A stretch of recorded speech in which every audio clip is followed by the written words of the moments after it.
LegacyMaker, the all sports network, presents a SIRTOBA media production where the struggle is real to be awesome. 5, 4, 3, 2. The wait is over.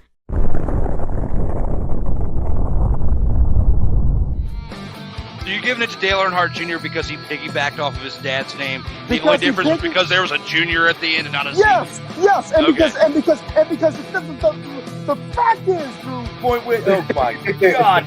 I had Miami Heat winning last night. I was upset too when they lost. That's with you because of the fact of what you.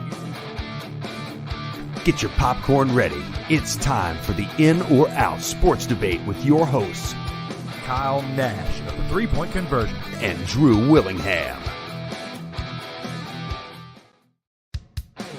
LegacyMaker, the all sports network.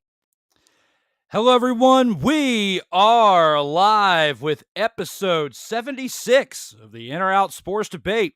I am your host, Drew Willingham, along with this week's special returning panelist. He is the legend, known as the student of the game of the three-point conversion, a man that covers those UCF nights like no other for the black and gold banneret. He is a guy that I'm lucky enough to call a friend of mine, and that is the one and only Kyle Nash. Welcome back to the show, brother. Honor, joy, and privilege, Drew Willingham. I got a lot of stuff going on, and I'm rehearsed enough with all your clips and such. Don't be surprised if I'm catching you improvising them behind the producer chair again. I got something for that, as the kids say out there. Let's make this one go. Well, I'm ready to get slap happy with you there, brother. With that being said, before we get started, as always, we have to acknowledge one thing, and you know what that is. That is the Vault of Fame. Acknowledge me.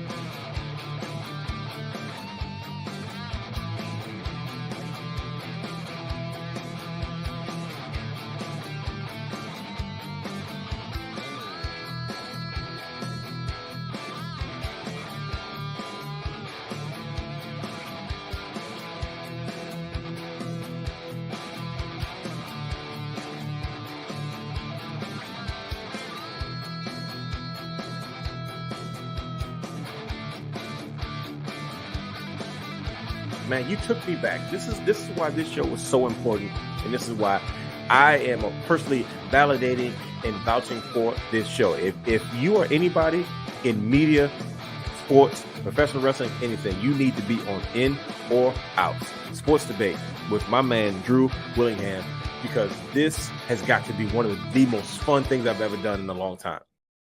And that's right, ladies and gentlemen. That is the In or Out Sports Debate Vault of Fame. And you can find this show on the LegacyMaker Sports Network on Facebook, Twitter, Instagram, YouTube, LinkedIn, and as always on TikTok. And the latest updates on LegacyMakerSports.com. You can find the In or Out Sports Debate on Facebook, Instagram, TikTok, Twitter, and Twitch as well on its own platforms, as well as the audio platforms with Apple and Google Podcast, Spotify, Amazon Prime, Anchor.fm, and you can download them individually on iTunes. SIRTOBA Media is the video production behind this production as well, which you can find on Facebook, Instagram, Twitter, and YouTube coming soon. And the latest for the struggle is real to be awesome on SIRTOBA.com. But we are here for episode 76 with the one and only Kyle Nash of the three-point conversion. And Kyle, we have got 5 great topics to cover this evening. And the first one I know you're going to know very well as well. Looking forward to getting into that with you tonight as well. Let's go ahead and take that into round 1 and see what we got in store for that one. Round 1. And leading off with round 1, Brock Purdy did enough this season to earn the starting quarterback position in 2023. How do you feel about this one, Kyle? Do you agree with this statement? Ask me if I breathe oxygen, Drew. I am in there like you.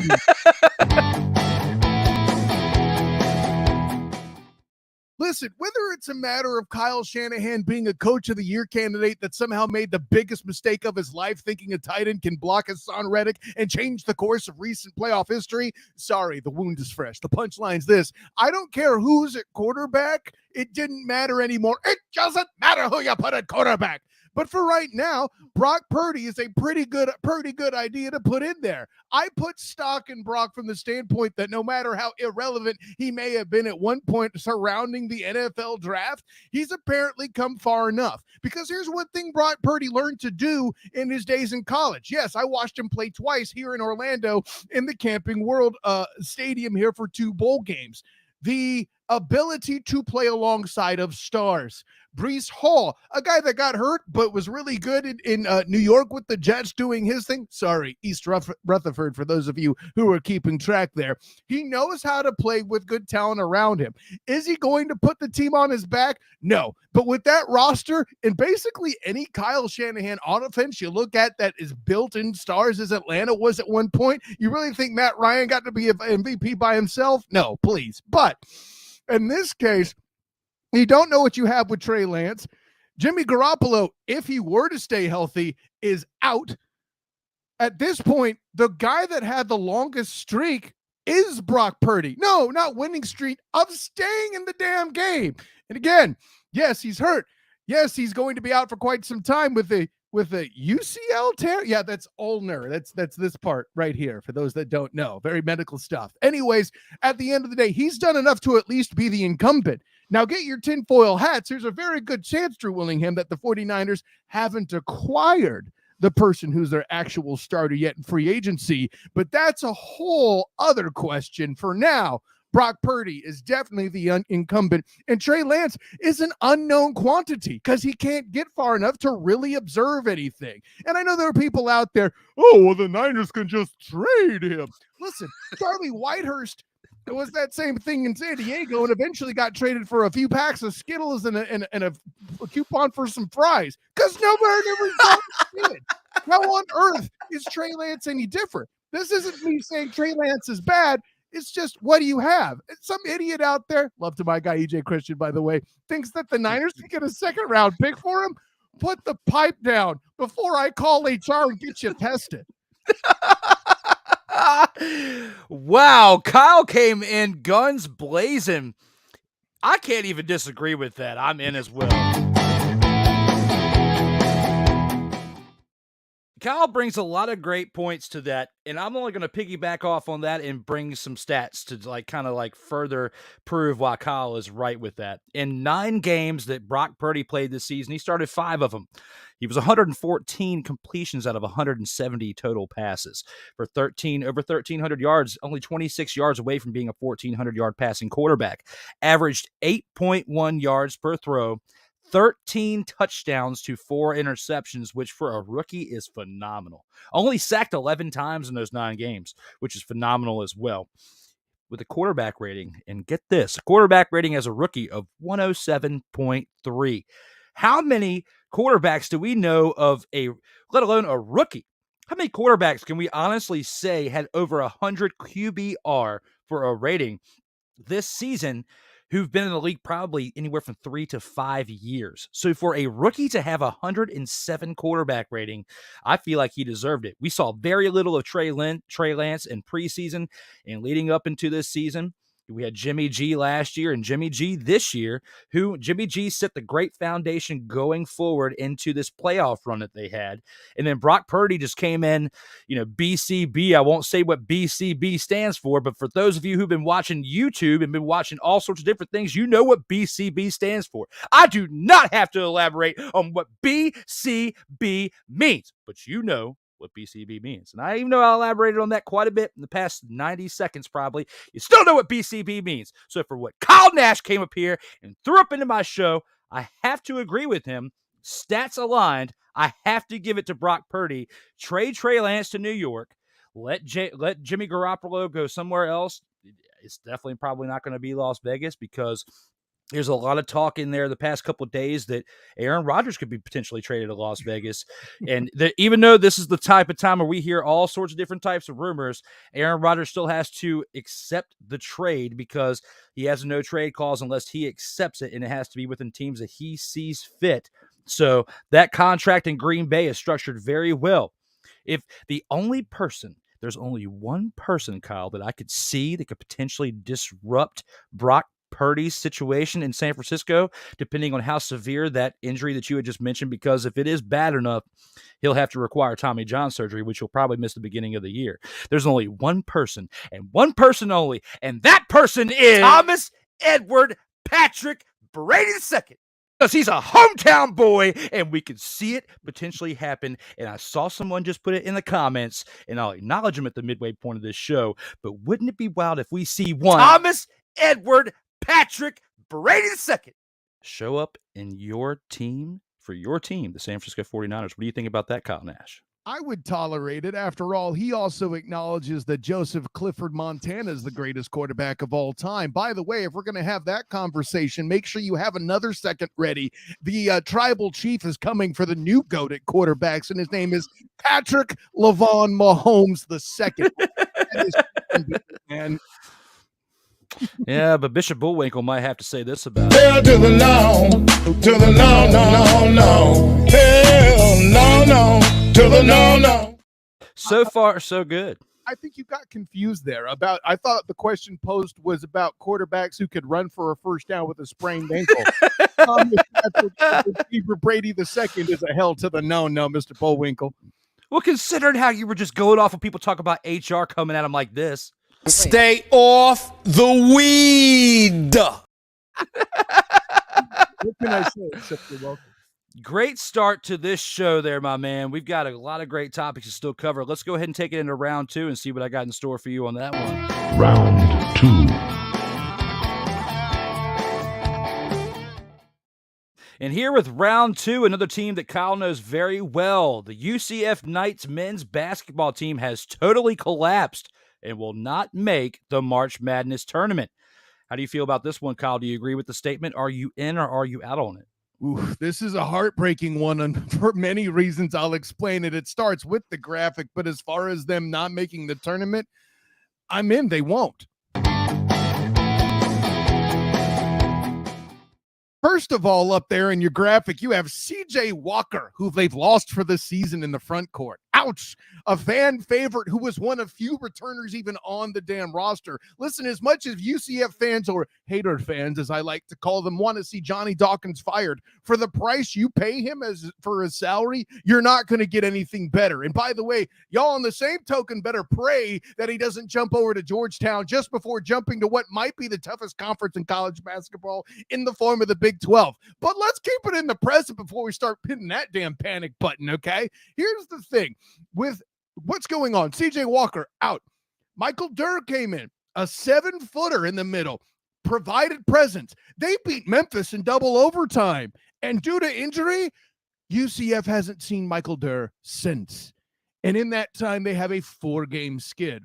Now, granted, somewhere in there is this team that's pretty good. Maybe you heard of them, the Houston Cougars. Yeah, they got to the Final Four recently, have been a big deal in the ACC tournament, and inarguably, the best team in the American Athletic Conference, which is now maybe a mid-major at best compared to what it's been in past years. But the punchline's this, my friend. Yes, I'm sorry, the Wichita State Shockers aren't what they used to be when they first came in. But the biggest thing, the biggest heartbreak for UCF is how many overtime losses they actually have, including this past weekend when they lost to Temple, the team that beat the team, right? The team that upset Houston. I watched Darius Johnson, the point guard, the team captain, as a sophomore, by the way, fantastic player, get to the line, 62-60, 2 shots, 2 seconds left, and he bricks the first one. Then misses the second, grabs the rebound, and gets back to the line with 1 second left. And he sinks the shots in a matter that can only be rivaled in the 1970s when the U.S. basketball team were robbed from the gold and those 2 free throws were hit to tie it and start that. Listen, look that up. There's an HBO special on it. It's great. But then they proceed to lose once again in an overtime game to Jameel Reynolds and company. By the way, Jameel Reynolds on the night squad last year. And much like when FSU came to down with Darren Greed Jr., one of the top scorers was Jameel Reynolds as a backup center with them too, because they don't have Michael Durr. Jameel Reynolds might be the biggest guy on their entire roster. And he's 6'9", 6'10". He's not 7'1", and they don't have anybody that tall. Credit to Lahatchun, who had a career day, but you've never heard of because he's a backup guy. I go on and on. I could go on more, but at the end of the day, people's like, UCF, isn't that the team that's moving to the Big 12 and ESPN hates because they never get their name right? Isn't that the Golden Knights? No, that's in Vegas. The Knights haven't been the Golden Knights since the early 2000s. And some fans probably going to tell me that that's the wrong year too. The punchline is this. At the end of the day, the only shot UCF has to sneak into the tournament is to definitely win some road games, including sweeping Memphis, coached by Anthony Hardaway. I doubt that's going to happen, with respect. They're going to have to go on the road to Temple and beat the team that beat the team, far more convincing than an overtime win, and they're going to have to do it sooner than later. By the way, Michael Durr, not due to come back until about mid-February from what we hear, because he had to have surgery on his hand. That's why he's missing. So the only hope they have is to win the tournament, which would be beating Houston, which this team is proven capable of doing. They've competed and even done better at times. That's still a tall ask. By the way, somewhere in there, you're probably going to have to go through a Temple or a Memphis. Losing to USF was really what killed them at the end of the day there in Tampa. Obviously, the rivalry is still alive. And once again, dropping a game like they did last year against USF to the moment of night fans everywhere is just dramatically problematic. The American is perceived as a weaker conference this year. The chances of going to the dance are problematic. And let's be honest, at this point, you're hoping for an NIT berth at the best. Absolutely. Before I give my take on that, I'll give a shout out to my guy Dante Hill in the comments. Dante, good to see you back in here on the chats. I will definitely acknowledge your comments here at the middle of the show. We acknowledge the comments at the middle and the end of the show. And also a quick shout out to Dante. Accept my friend request on Facebook. Got some special news for you there, brother. But with all that being said, I've got to agree with Kyle here. I'm in on this as well. So again, with Kyle bringing the fire, like Kyle's brought the fire 2 straight rounds in a row to where the only thing I could really back him up on is stats. And if we were to have this conversation at the beginning of the month, my response would be different, because when they started this year off, they were 10-4, and then they started the year off with a 3-game winning streak against East Carolina, SMU, and against Memphis.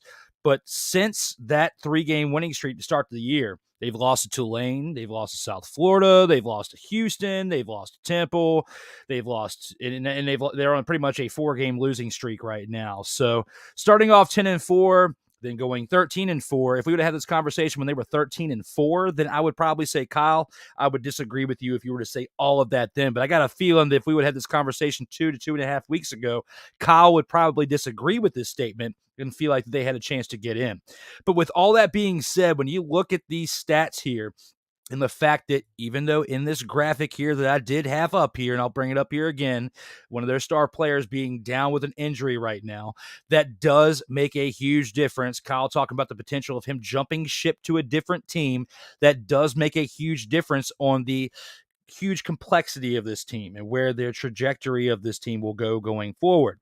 When I look at everything as a whole, like Kyle said, they've got their best bet is an NIT berth. And even if they keep losing the way they are, even that's not technically guaranteed. So we've got to see potentially what the UCF Knights do going forward. But based on stats, based on play, based on the guy sitting right next to me over here to this side, I've got to take what he's saying seriously and agree with everything that he just said. I'm going to correct you slightly on one thing, so because UCF hater fans and the UCF Twitter mafia are a real thing.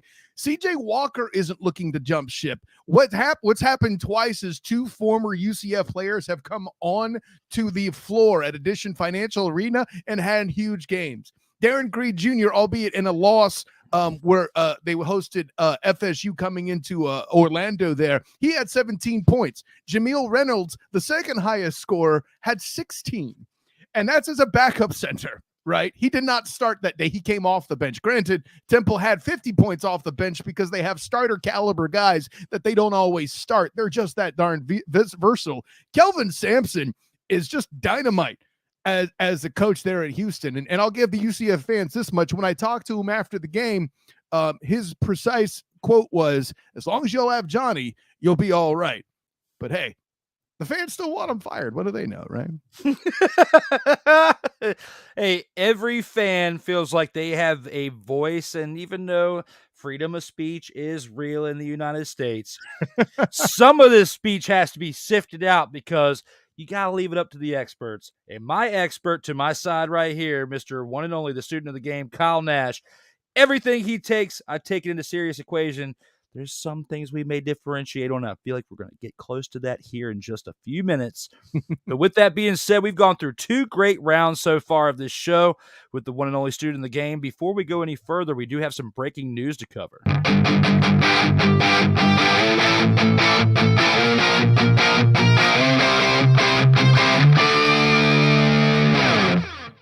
Ladies and gentlemen, that breaking news is this. Next Monday, the one and only Joey Raymond will be returning for episode 77. Next Monday, February 6th, 7:05 p.m. Eastern, we'll be covering such topics like the Super Bowl, a little bit of MLB topics, and some NCAA topics as well. Please join us next Monday at 7:05 p.m. Eastern for episode 77 of the In or Out Sports Debate.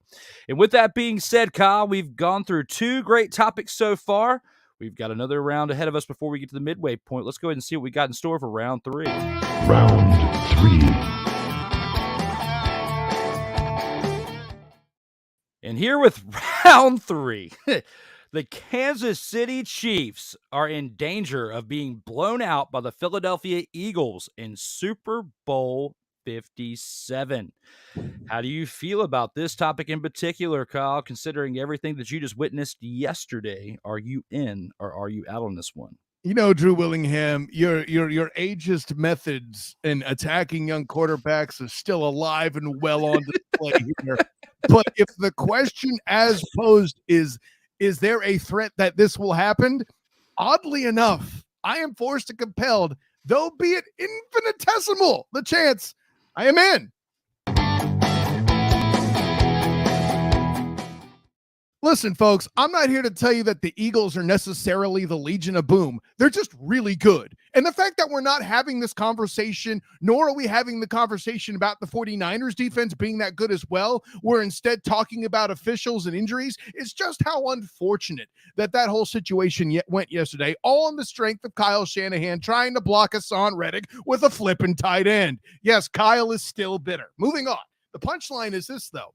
We all live in a world where the Legion of Boom did what they did to Peyton Manning and the Broncos in a game that started with a snap over his head and went straight to Hades thereafter. Granted, it's probably the last really big blowout we've had in a Super Bowl for some time, and thank goodness for that, because, listen, there was a long time where the Super Bowl as a game really sucked. I actually did a video about that on the Sports Symposium series I did with Hilarity by Default. Check that out. It points out how much of a spectacle that the Super Bowl even is. And by the way, they happen to play a football game in that Mamma Jamma too. Anyways, I say all the above to say this. This defense is good enough for the wrong thing to happen and disaster ensue. Well, what makes me say that? I just watched it. Granted, I have no reason to believe that Andy Reid will ask Travis Kelce to block Hassan Reddick, and if he does, I don't see it going that poorly, and if it does, I don't see Patrick LeVon Mahomes II having a UCL tear. What the hell else? Oh, that's right. They had to run the Wildcat too. Listen, the football gods were pissed that day, but then at the end of the day, I don't see KC coming over to Philadelphia and putting Brocky jerseys on the statue. Why you dumbasses did that, I don't know. Speaking as a 49er fan myself, this red is not Ohio State. Don't pull that trash. Listen, but is it possible? Sure. It's also, I'll say this. I don't expect a blowout in favor of either team because Patrick LeVon Mahomes II is on one leg. Kyle Nash, This is a very, very, very tough one for me. And for the sake of debate, and I know I'm going to get lit up in the chat. I want a good Probably. show. I'm going to get lit up in the chat. I've got to disagree. I'm out.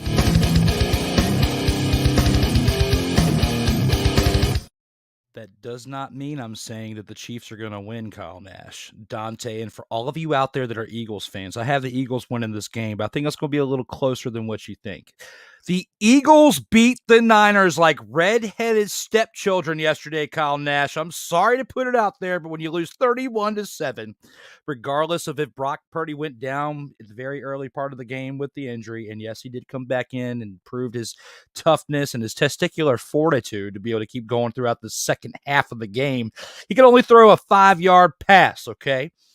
And it looked painful. Like, I'm watching it from my living room recliner and watching this game and thinking, gosh, that's painful for me to watch him throw that. And they're talking today potentially that he may need Tommy John surgery, depending on how the severity of the injury is. Now, keep in mind, I've had a lot going on today. I haven't had a chance to really stay in tune with whatever the news coverage is. So if I'm wrong about something, please correct me when you come back on the screen. But with us talking about what we talked about in round one, we do feel like he deserves the starting job going forward in San Francisco. But we're back to the Kansas City Chiefs are in danger of being blown out by the Philadelphia Eagles.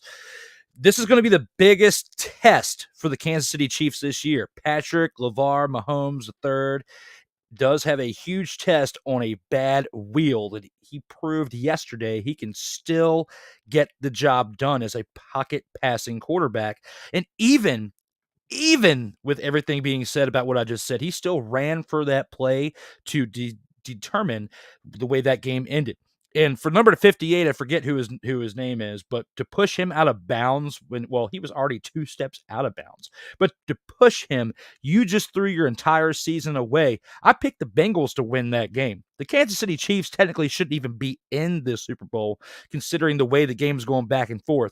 Turnovers, clock management, a lot of it had to play into the way that game ended yesterday, okay?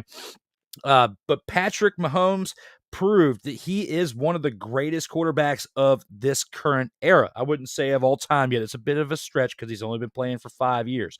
But to get to a championship game 5 years in a row and go to the past 3 out of 4 Super Bowls, you got to tip your cap to this guy, okay, regardless of how he got there. And had it not been an overtime game that we saw last year between the Bengals and Chiefs, he could potentially be going to 4 straight Super Bowls. So when I think about all that, the Eagles team that we are seeing this year is probably one of the best teams the Eagles have ever had, considering their 2017 Super Bowl run, what they had when Donovan McNabb was their quarterback back when they had T.O. and the flu game and all that stuff, when they should have won that game, and when Ron Jaworski took them to the Super Bowl in the early 80s, okay? They've had 4 chances of a Super Bowl. They've only gotten 1.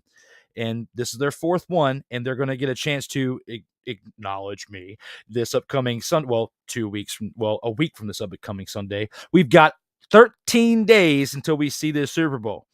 And back to what I'm going to circle back around to where I was at the beginning. I feel like this game's going to be a little bit closer than what we think.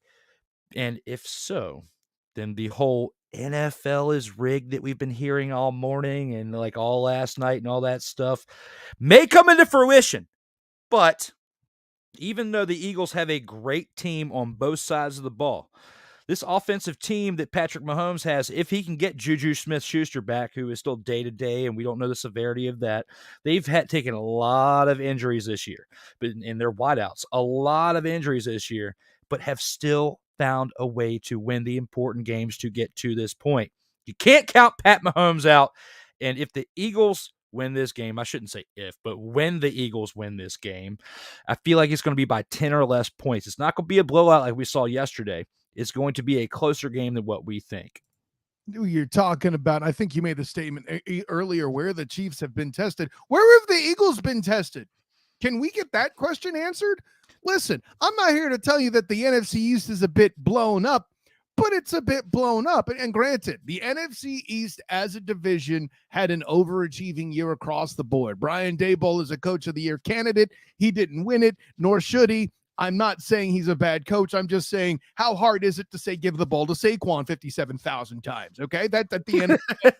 But listen, you know what the team's based on when him as a distraction is super huge production that gets Daniel Jones over 100 yards. I watched it happen in Jacksonville. By the way, speaking of Jacksonville, you want to know who the best quarterback that the Eagles faced this year was?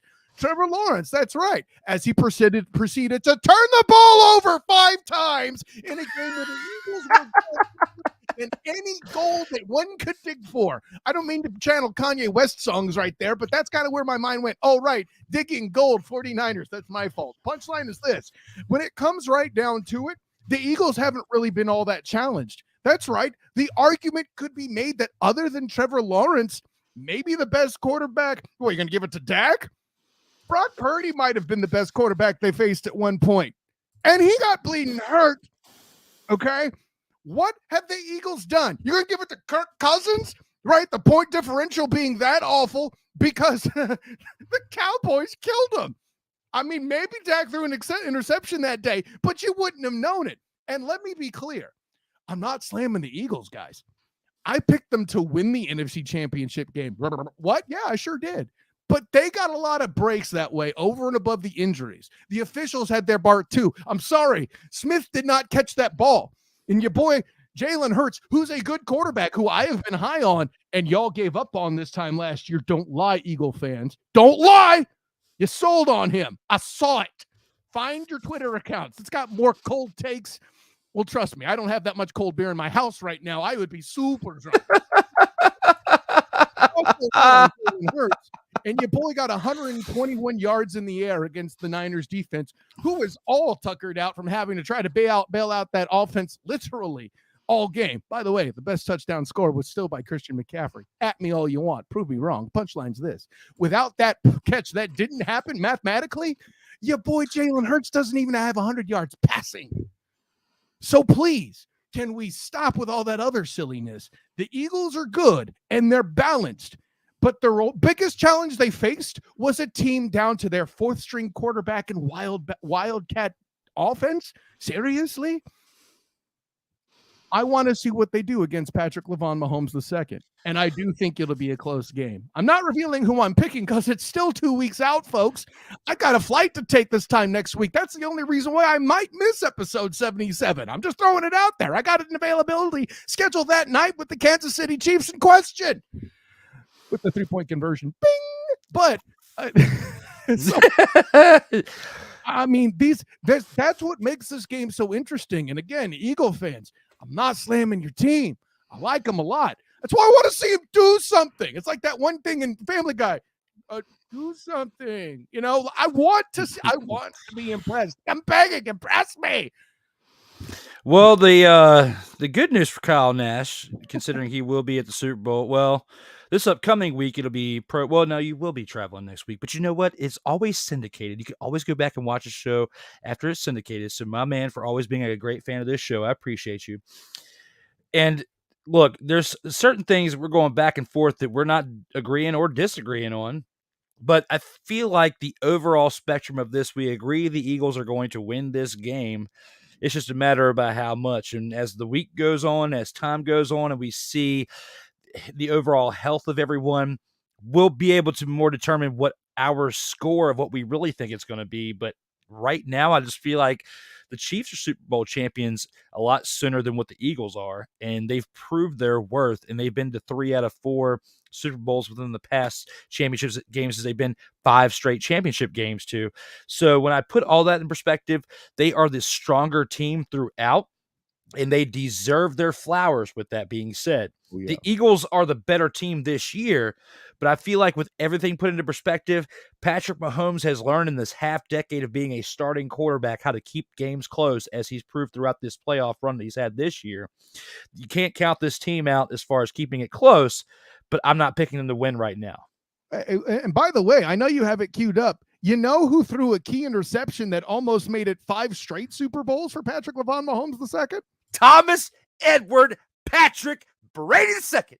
And that line up in the neutral zone is the most thankful thing you ever saw. Or I'd be dunking on you like Dwight Howard if you ever played against Greg Kite in a Magic scrimmage, okay? And that's where I got to give Kyle Nash this.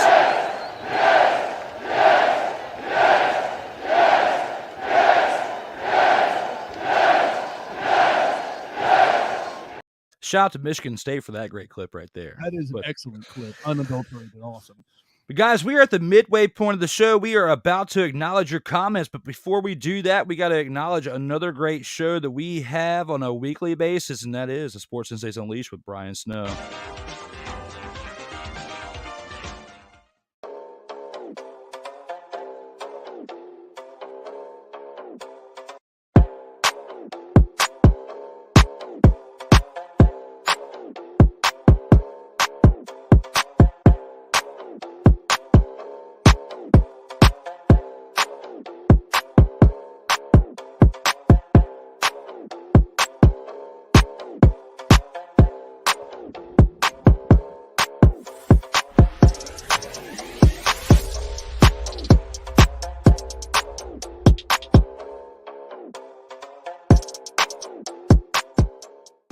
That's right, ladies and gentlemen. That is the Sports Sensates Unleashed, a very special edition, episode 7 tomorrow, January 31st at 1:05 p.m. Eastern. I know we normally do it on Mondays, but tomorrow is a very special edition for episode 7, which you can find on the SDM Sports Radio Network as well as Snowman Multimedia. And with that being said, let's go ahead and take this into the Media Mayhem and see what our fans have to say throughout this show so far.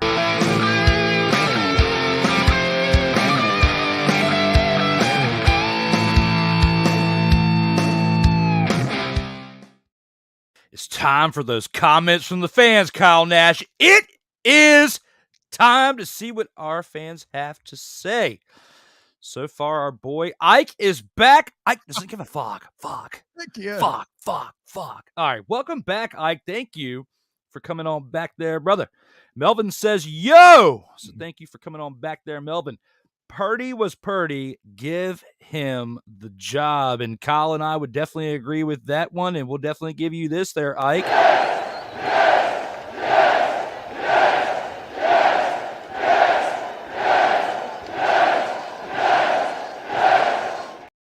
The only Mr. Irrelevant to complete a pass. How do you say no? Absolutely. And to complete those passes like a veteran quarterback, man, I got to give you praise for that too. Melvin comes back with TB12 coming to San Francisco, Kyle. Sorry, not sorry. And with that, I got to give you this. Damn! Little clip from Friday right there, bro. Put your tinfoil hat back on, right? What about San Fran and the Bucks eventually trading quarterbacks, right? Look at that. I mean, come on. The Kyle Trask era is something you're trying to avoid in Tampa. I'm going to throw that out there. Ooh. Oh, that's a really, really good take right there. We'll see how the next 90 days pan out for the NFL. That's a bold statement there, Kyle. But I'm kind of liking what you're throwing down. I'm picking up what you're throwing down there, brother. Fly Eagles Fly says Dante. Dante, thank you again for joining us. We really appreciate you being here, and thank you again. Excellent. And you agree. You definitely deserve your flowers here, brother. You called it. I mounted a TV in this guy's house, so. When I went to his house, set up his TV, he was telling me then Eagles are going to the Super Bowl, and I was telling him I feel like the 49ers are going to go. I was wrong. He was right. Flowers and receipts to Dante. So there you go. Why Rodgers to Oakland? What about Washington?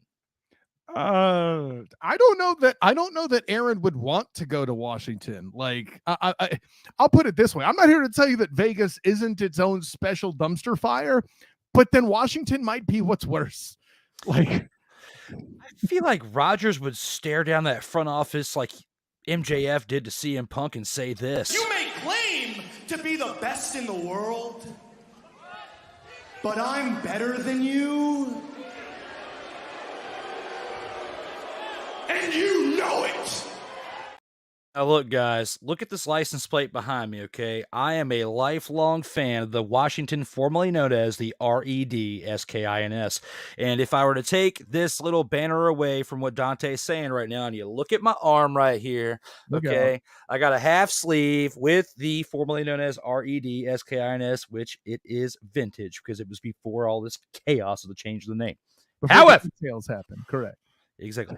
However, I have to disagree with that, Dante. I don't feel like Rodgers is going to Washington. I feel like he's got a better chance at going to Las Vegas or going to the Jets if he were to go anywhere. But more likely, he'll either end up back in Green Bay or retire. Did he learn nothing from watching Favre fall apart? Like, what's up with this dude? What are you even thinking right now? What's in the tea, Aaron? What's in the tea? those little cave visits he'd be talking about on the Pat McAfee show in the high. I forget what he's talking about, the Hayasuka or whatever the blanket is. But regardless of what he's doing on his time off when he's not in the NFL, he is definitely clearing his mind, Kyle Nash, to the point to where even Stephen A is like saying this to Stay off the weed. That may not be exactly what he's doing, but similar aspects of it, like tripping on shrooms, Kyle Nash. I mean, I would have gone full Colin Cowherd. Don't do meth. No, not that bad. It's not that bad. Give it a little bit more flowers than that, okay? Ike says, welcome back, Dante. Ike, thank you for welcoming him back before I did, as he did that at 7:23 p.m. Eastern time. Thank you, Ike, for welcoming back Dante before I could. Dante says, thanks. And then he says, I got you locked in. I'm guessing that was for my statement for the Facebook, so thank you, Dante. I appreciate you, brother. Eagles lose by 6, says Melvin. He sees a close game like we do at the very least. I was saying 10. Melvin says 6. Or less. Give yourself credit, Drew. Yeah. I give him that, but for that, I'll at least acknowledge it with this.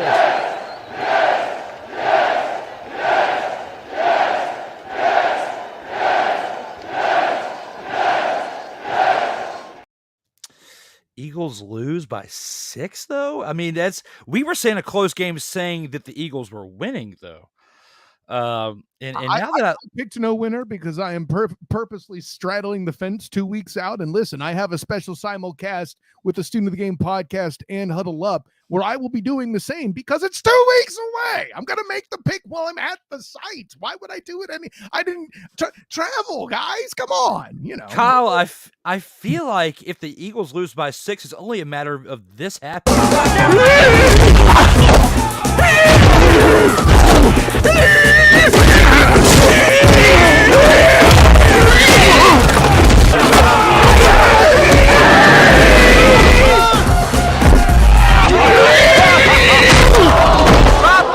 Looks like Boucher knocked him out cold. And unless you got Trent Williams on the other side of the ball, I don't see that happening. Listen, an Eagles win would look like that. That I will grant you, Drew Willingham. That is 100%. Ike says, no way, Melvin. Ike is definitely an Eagles fan because he then says, fly, Eagles, fly, agreeing with Dante. Yeah. Bengals would have beat them worse. It was their year. Well, okay. Here's the thing. If Chris Jones abused the backup guard that had Joe Burrow be sacked more times since this time last year, the Titans game specifically, where he got sacked 9 times, right? What on earth was the Bengals front going to do against the Eagles interior line, Ndamukong Suh, Fletcher Cox? I'm not even going to talk about Hassan Reddick and everybody else who's amazing. No. I love Joey Burr. And they've got great talent down the field. But if you can't find them down the field, as you saw 2 rookies, I believe it was 2 rookie Chiefs, make interceptions that night, I'm not feeling that. I'm sorry, Melvin. I've got to agree with Kyle, and for that, I'm going to cue Stone Cold. What? I said I'm going to cue Stone Cold. What? It is time that Stone Cold Steve Austin shows up. What? You think that the Bengals would have beat the Eagles worse and that it was their year? What? They didn't even make it to the Super Bowl. What? I said they did not even make it to the mother-fathering Super Bowl. What? Your defensive player decided to push Patrick LeVar Mahomes III, as Kyle decides to say him, out of bounds when he was already out of bounds. What? I said push him out of bounds while he was out of bounds. What? Out of bounds while out of bounds. What? How do you even do that? He was 2 steps out of bounds. What? You pushed him again. What? And again. What? And you thought about it for a second, and you pushed him one more time. What? You only pushed him once, but still. That might be the one call the officials got right in that game. What? The one call they got right. What? Okay, that's true. Brock Purdy did fumble it, but that's the What? The refs were definitely screwing that game up. What? However, What? I said, however, What? when you really think about the quarterback play of the Bengals, Joe Burrow was throwing interceptions, was turning over the ball. If you really thought that this team was going to win, which they still had a chance to win at the very end, you don't turn over the ball like Joe Burrow did in this game. He was not Joey Championship like he normally plays. And for that, What? I said for that. What? That's why they're not in the Super Bowl. And for that, Say what again? Say what again? we just pissed off Sammy. I'm sorry, Sammy. So you will thank none of it, Drew Willingham. Dante comes back with, we'll beat the Chiefs by 20. That's our line is ridiculous. I don't know about 20, but it is ridiculous. My dude Dante has a point. Dante, whoever said they're going to win by 20 should be this. Yeah! Fire! 20 points? No, they're up by 2.5. They got a 2.5 point spread. That's not 20, but hey, that's still... Hey, if they win by 20 or more, I'll give you more flowers and more receipts, okay? Because I'm already giving you receipts now because I was wrong when I mounted that TV in your house and said the 49ers going to win. I was sticking up for Kyle Nash, the snowman, and everybody else involved when I was at your house a little over around 2 months ago. But now, I have to say, I don't think they're going to win by 20. I feel like it's going to be like at least a 10-point game. Man, I wish I had known you were trying to rep it like that. I'd have rolled you back. I picked the Eagles on my own show last week, bro. What are you talking about? Yeah, but when we look back 6 to 8 weeks ago, in the way the role that this team was taking, exactly. like in before Brock Purdy and all that stuff, it's like when we really think about it, this team was steamrolling through teams with Jimmy G. This is what the team was supposed to look like with Trey Lance. And before the Giants playoff game, we didn't know what to expect from Hurts coming back from injury, and then he did what he did, and there you go. Absolutely. Melvin on that peyote says Ike. And again, we got to throw away. Stay off the weed. He's on that peyote. I'm sorry, Melvin. It seems like you are with some of these takes you got going on there, brother. Rick is in the house. Rick, what's up, brother? Thank you for joining us. Says Kyle and Drew, and we acknowledge you. Thank you for being here, Rick. My man Dante says Ike because he is an Eagles fan talking about the Chiefs winning by 20. Ike says, my man Dante. Come on, guys. Cue Chris Jericho, Drew, and because he cued it, I have to do it. Would you please shut the hell up? Melvin said it. He may be wrong with a lot of his takes, but when a fan requests to cue something, I got to cue it up there, brother. So with that being said, Dante comes back with, it's not about the ends, but the interior line. We can get at you very fast. That is definitely facts. I got to give you that, Dante, because the way you played against San Francisco yesterday, you definitely proved that to be true. Still, Hassan Reddick was the big play. There is no debate there. Mm-hmm. Is Hassan Reddick? You definitely earned this again.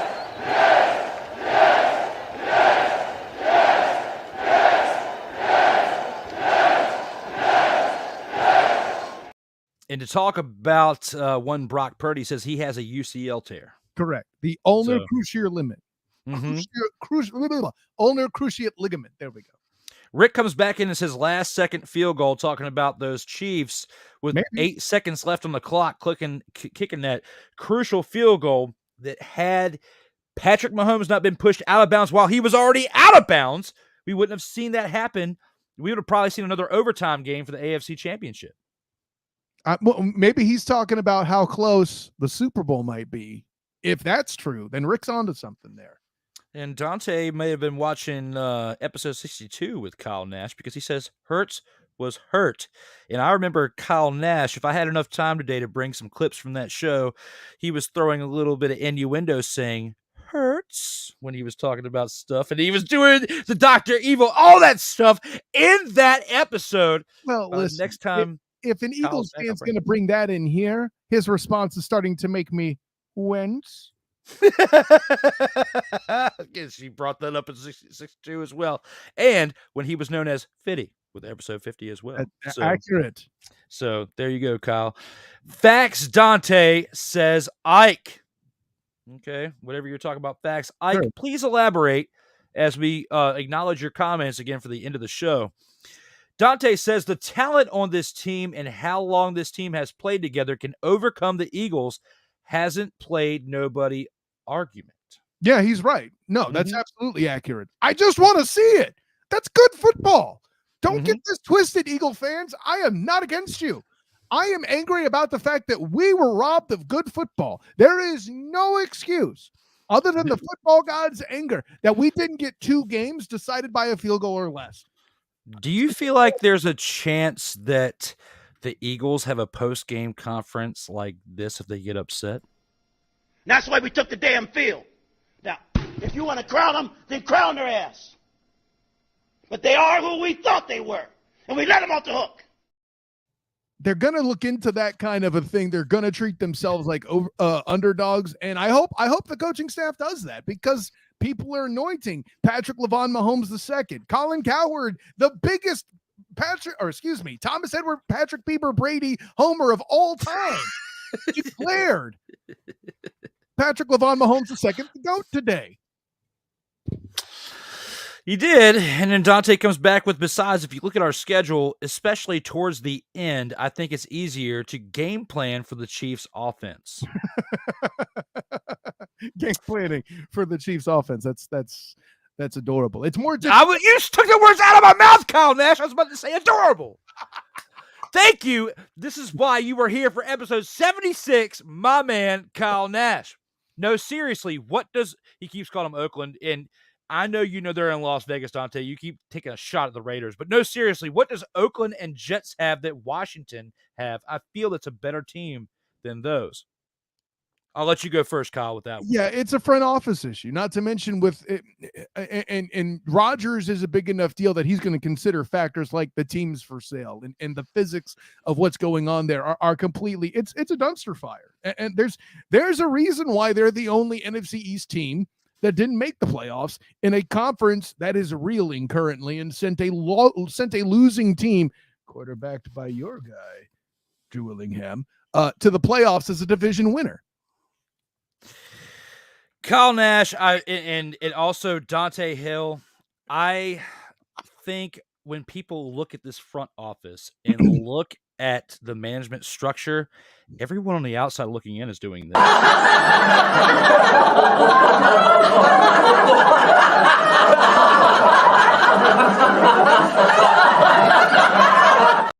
And whether some people want to acknowledge him as the greatest or one of the greatest, not even one Thomas Edward Patrick Brady II wants to show up in Washington. Look at what they did with Carson Wentz and a backup quarterback making like $1 million to $2 million a year, like 1/8 of what Carson Wentz was making this year just to ride the bench. They don't want to put up with that. Like, who wants to come there? And there's not enough of this that'll make you get better as that team goes along. But we talking about practice, man. What are we talking about? Practice? We're talking about practice, man. We're talking about practice. We're talking about practice. We ain't talking about the game. We're talking about practice, man. When you come in the arena and you see me play, don't you? Absolutely. You see me give everything I got, right? Absolutely. But we talking about practice right now. Aaron Rodgers does not want to go to Washington. Now, the overall team is great. In my opinion, if they trade Chase Young and get a bunch of draft picks, or look at this team, what they did without him before he came back this year. If they trade Chase Young towards Aaron Rodgers or towards another substantial quarterback, maybe, but Aaron Rodgers still has to sign off on it. And knowing the turmoil that's gone on behind the scenes with that team, you don't know if Ron Rivera is guaranteed after next season. They have to make a big splash this offseason for him to stick around because they've already fired their offensive coordinator this year as a scapegoat to get out of what happened this year and what transpired. Ron Rivera made that decision to sit Taylor Heinicke and start Wentz, and we saw what happened there. The formerly known as the REDSKINS had a chance to go to the playoffs this year. We could have seen history this year where all 4 NFC East teams made the playoffs. Instead, we saw the turmoil that would happen in Week 17 where they lost to the Browns because they decided to start Wentz, and then we already inevitably know what happens after that. Yeah, starting him after saying in one word what the biggest problem with the team was earlier in the year and using the word quarterback when Wentz was playing it. Listen, I like how you brought up Allen Iverson there because it's very interesting. I think you provided the Red Tails with an answer. And I can't knock the Chase Young move as much as I want to because the Bears moved a defensive star in exchange for picks in order to surround Justin Fields. I could argue that the Red Tails, Commanders have in fact done that with designs on trading up for that pick. Maybe that's a thing they can do. Maybe they're mortgaging Chase Young. They would probably be smarter than to package a couple defensive players and keep Young because he's like, what, year 3? Let's let the guy develop as a franchise guy, please. Let's give the fans something to care about. But I like the move of shipping some defensive pieces because they got excellent skill players. The story about the running back coming back from being Brian Robinson, right? Coming back from being shot and being the leading rusher on the squad is amazing. You want to hold that onto that cling to any goodwill this franchise has because there ain't a lot. But then maybe trade up to get a big quarterback or hope. Here's a conspiracy theory. An injured Hendon Hooker drops to you. And snag him up real fast and see if he can provide a jump. But listen, I'm thinking optimistic because it's you, Drew Willingham. I appreciate your optimism, but I feel like when people stare into the eyes of the general manager of the Washington Commies, formerly known as the RADSKINS, this is what they see when they talk to him. Shout out to Sam Kinison, one of my favorite comedians of all time. And even Dion looks at this team and says this because he's a former player of this team. Ain't nobody care. Who cares? Ain't nobody care. Facts, bro. Two more comments left before we carry on the show. Guys, keep bringing these comments in. We'll acknowledge them at the end. But Rick says no Super Bowl will end that way. Rick, elaborate on what you mean. I think he needs the 20 points, but history says otherwise. Potentially, yes, especially when you look back on when the Buccaneers disintegrated the Raiders back in 2002. So that's another one there. Okay, I see y'all's point, but I think Las Vegas is more focused on selling timeshares. In the Jets, it's always an up and coming, but never actually be good. Oh, I don't think the Jets are a good move either, Dante. Let's be clear about that ish real quick. It's in Dante. It's I see your point, but it's not as unusual as this. It's not unusual to be loved. It's not unusual to have fun with anyone. But when I see you hanging about with anyone, it's not unusual to see me cry. I wanna die. Shout out to my man Carlton for that one, and shout out to all of you for the comments this part of the show as we've covered them here at the midway point. Thank you all for the comments. I love them. Carlton is shouts, Drew, because here's what I know: if Thomas Edward, Patrick Bieber, Brady could move like that, he'd be a great quarterback. Guys, keep those comments coming. We'll acknowledge them here at the end. We've got a couple more rounds to go, and with that being said, let's go ahead and take this into the round 4 by the number segment with Kyle Nash. Round 4. And here with round 4, Kyle, the by the number segment we've had going on for quite some time throughout the trajectory of this show. Steve McMichael is the greatest athlete to ever wear the number 76 in all of sports history. As you notice, I even threw his professional wrestling picture in the far right corner there just for SNGs. How do you feel about this one? Do you agree with the statement? Are you in or are you out, brother? You know, at one point I had a creative answer that you fouled me by not doing number 75, and then it would have been and one, so then it would be me. But I'm not even that cocky. There's another big man. I am out on that being the guy you want, though.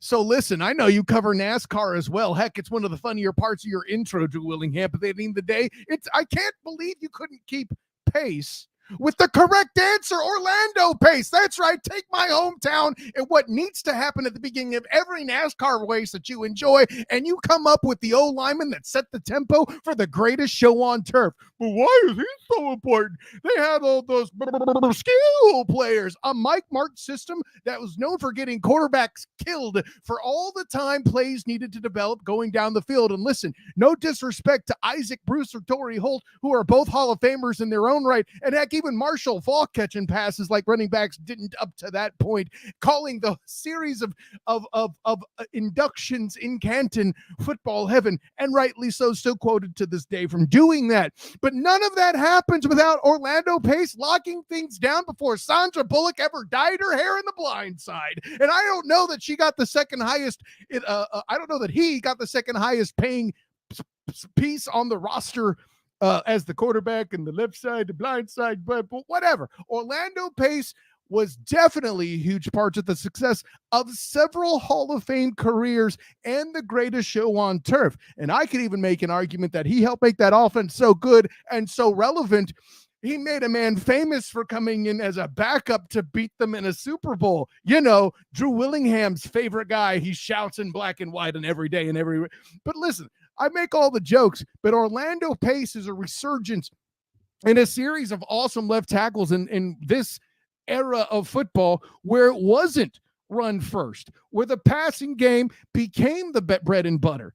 And I think Orlando Pace doing all of that. Without that, Mike Martz just gets a bunch of guys like Trent Green hurt and hurt bad. Kyle Nash. I cannot believe the blasphemous stuff that just came out of your mouth. Right now, I have to disagree with this statement. I am in.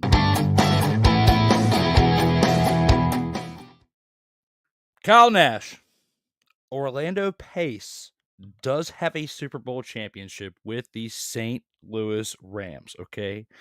But Steve McMichael has a championship with one of the greatest teams of all time, the 15-1 Chicago Bears that won the mother-fathering Super Bowl. On top of that, look at this graphic, Kyle Nash. Look at this graphic I'm about to pull up here. Look at the far right. He was a professional mother-fathering wrestler, okay? Look at that look on his face in that second picture, okay? And that first picture on the far left, he is in the zone. And even the black and white picture shows his age and agingness like a fine wine on that third picture. But the fourth one right there, that's the biggest one, Kyle Nash. That's the biggest one. He's a professional wrestler for WCW between 1995 and 1999. After his professional NFL career ended, Steve McMichael, who played between the years of 1980 and 1994, not many people know this, but he started with one legendary team that was eventually led by one Thomas Edward Patrick Brady II.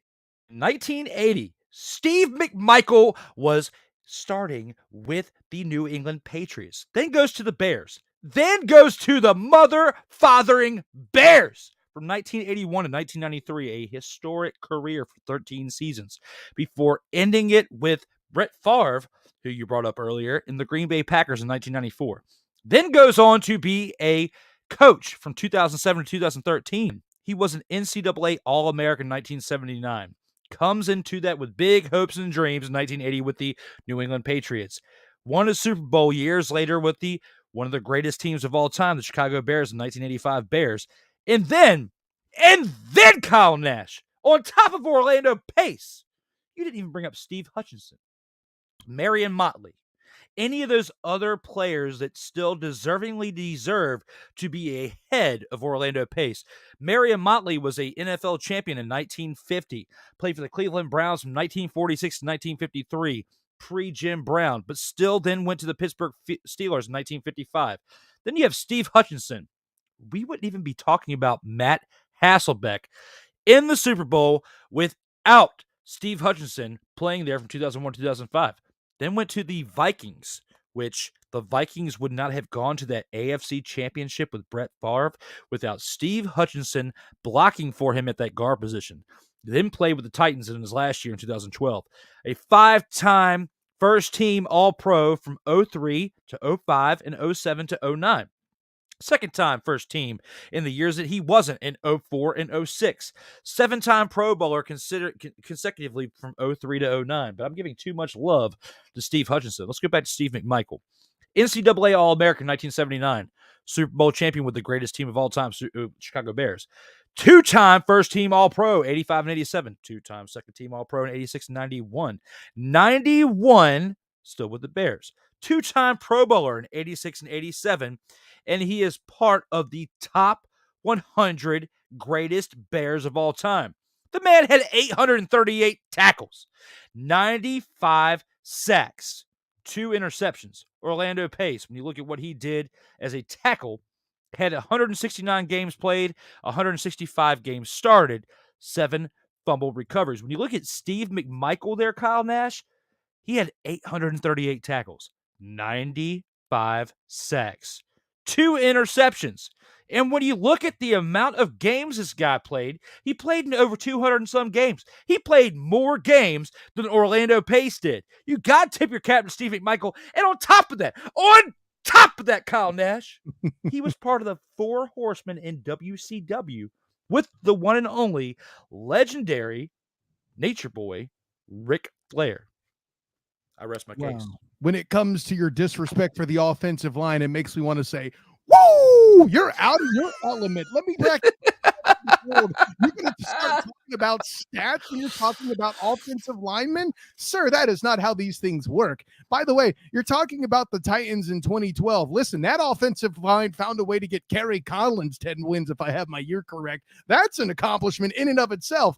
Just ask the Giants who lost in that Super Bowl where he was quarterbacking, against Trent Dilfer. Anyways, so that's all adorable. Oh, he played for the Bears. How come he's one of the lesser-known Bear defensive players on the team? Oh, that's right. They're stacked like Pamela Anderson in a beach drama. I don't want to hear about that. The Bears are a great team. Everybody's going to eat a little bit. Just ask the Eagles defense. Everybody eats a little bit. They're all good. Orlando Pace made everyone around him look great in a position where you don't hear names. His pops up. By the way, MVP for his squad at Ohio State University. Who the hell names an offensive lineman an MVP? It sure isn't the NFL. I know that.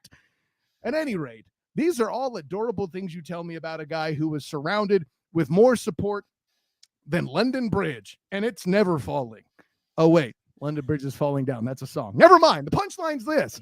Your argument has the support of Tower of Pisa, where Orlando Pace supported again a guy, Trent Green, got murdered in the backfield because of Mike Martz's offense. And yet Mark Bolger made a god with the Rams behind Orlando Pace. You just brought up a great point, Kyle Nash. Trent Green got murdered while Orlando Pace was on that line. Do you recall how that Super Bowl ended against the Titans? Who was the one who stopped that final play? Who was it? Was it Orlando Pace blocking for Kurt Warner to get the touchdown? Mike Jones.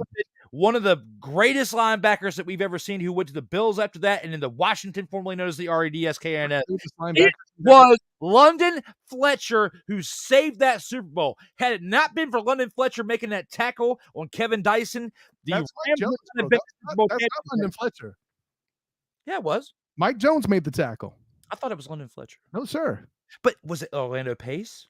It was not Orlando Pace that made a tackle or blocked for a game-winning touchdown for Kurt Warner. It was a defensive play. So, had it not been for Mike Jones or London Fletcher or who we want to talk about, it doesn't fathering matter. It was not Orlando Pace that made that trajectory of that game change. And you had Mark Bulger after that. What did the Rams do after that? Yes, they got to another Super Bowl. Kurt Warner, and they lost against the one led by Thomas Edward Patrick Brady II. However, was Orlando Pace a big game changer? Yes, he was. I'll give you that. And more. But with the let's play this game, Kyle Nash. If you subtract Steve McMichael from that defense and you subtract Orlando Pace from that St. Louis Rams team, which one has a better chance to win? So let me return that answer this way. Who would you subtract from the Bears defense? It doesn't matter who you subtract from that Bears defense. They're amazing. That's the point. It's up there with the guy named Lombardi coaching you. You never heard of Dave Robinson? If I say Dave Robinson, you think basketball. He's in a Hall of Fame inductee, and I know it only because I was there for my first credential event in 2013. A year after McMichael retired, I guess. But the punchline is this. That's just a happy coincidence. It's not trash talk. I just put it together in my head right then. It was funny. But yeah, that Bears defense is stacked. And please do not put me in the awkward position of hating on that group because of the way they all on their shoulders carried the most overrated quarterback of all time, and Vince McMahon. Man, a quarterback there. Forget it. Vince McMahon. That was funny. See, all this wrestling talk, this is your fault. I think this is a situation where neither one of us can. You can't handle the truth. Max, bro, because Bishop Bullwinkle's spinning in his grave right now saying this to both of us. Hell to the no, to the no, no, no, no. Hell no, no, to the no, no. What do you think, fans? Let us know what you think in those comments. Kyle right? Am I right? Or are we both wrong? Who do you think is the greatest to ever wear the number 76 of all time? With that being said, before we get to the final round, let's take a look at one more promo. We've spoken enough about professional wrestling. I've got a special project cooking up here. Let's go ahead and take a look at that. LegacyMaker, the All Sports Network, presents a SIRTOBA media production where the struggle is real to be awesome. What?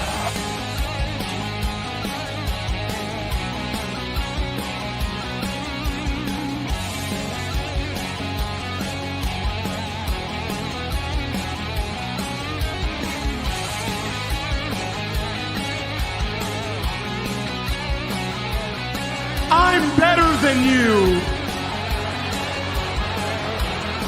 And you know it.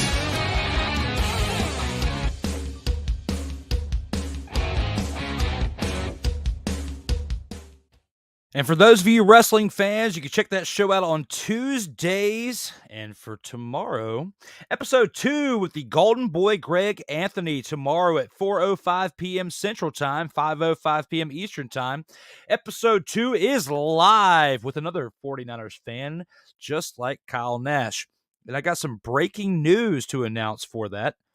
Next week, episode 3 will be the one and only Lance NOI, the cousin of the one that we have playing here that says acknowledge me. The cousin of Roman Reigns will be here next Tuesday, 8:05 p.m. Eastern on the Kayfabe Express. And with that being said, I bring back the one and only Kyle Nash. How do you feel about that? I mean, listen, I acknowledge my tribal chief. I know what's up. No, that's listen, you showed me that intro, which is great. Honestly, this concept of this show has me wanting to call up our good friend Darrell Owens of the LegacyMaker Network, and to celebrate you when you get to the Super Bowl, we should make you a LegacyMaker luchador mask. I think that would be baller AF. That definitely would, man. And it wouldn't be possible without the fans out here like yourself, fans of this show. You guys keep me pushing forward, and that's why I created the concept of this show. A good portion of the LegacyMaker Sports Network are wrestling fans, and we've been talking about it, and we tried a wrestling show years ago, but I took that concept and I created my own. It took a couple of years to hone it, but I really wanted to take this thing and take it into a different level and propel it. And for those of you, the wrestling realm, Brian H. Waters, the real Dwayne Allen, Hugh Scott, and those of you who've been a part of this to help me get to this point, I couldn't do it without the connections within that. So those of you who have helped me get this thing started, I couldn't do it without you. I love you guys. Thank you for being there for me, because teamwork honestly makes the dream work, Kyle Nash. You know that with the things that you've got going on. And I couldn't do that without my team in and out of this network. All of you, thank you so much for making this happen. So with that being said, we've got one more round to get into, Kyle. One more final round. Let's go ahead and take it into the final round. Final round. It's been cooking up all episode long for Kyle Nash. Thomas Edward Patrick Brady II will be playing football for a Florida-based team next season. Kyle Nash, everything we've discussed this entire show, how do you feel about this one? Do you agree with this one? Are you in or are you out on this one? So it's early. I know. I'm sorry to cut you off. I know it's early, but how do you feel right now on January 30th? This is really tough. I reserve the right, like you say. I am in. Listen, it's not often I had to talk about being a fat guy in dodgeball. I don't know that I was out on any of our topics, frankly, so far, other than 76. But the punchline is this, my guy. He's not going to Jacksonville because they're not competing with Trevor Lawrence, who evolved in a way that would make a Pokemon jealous, okay? I don't think he's staying in Tampa. The unrest is real.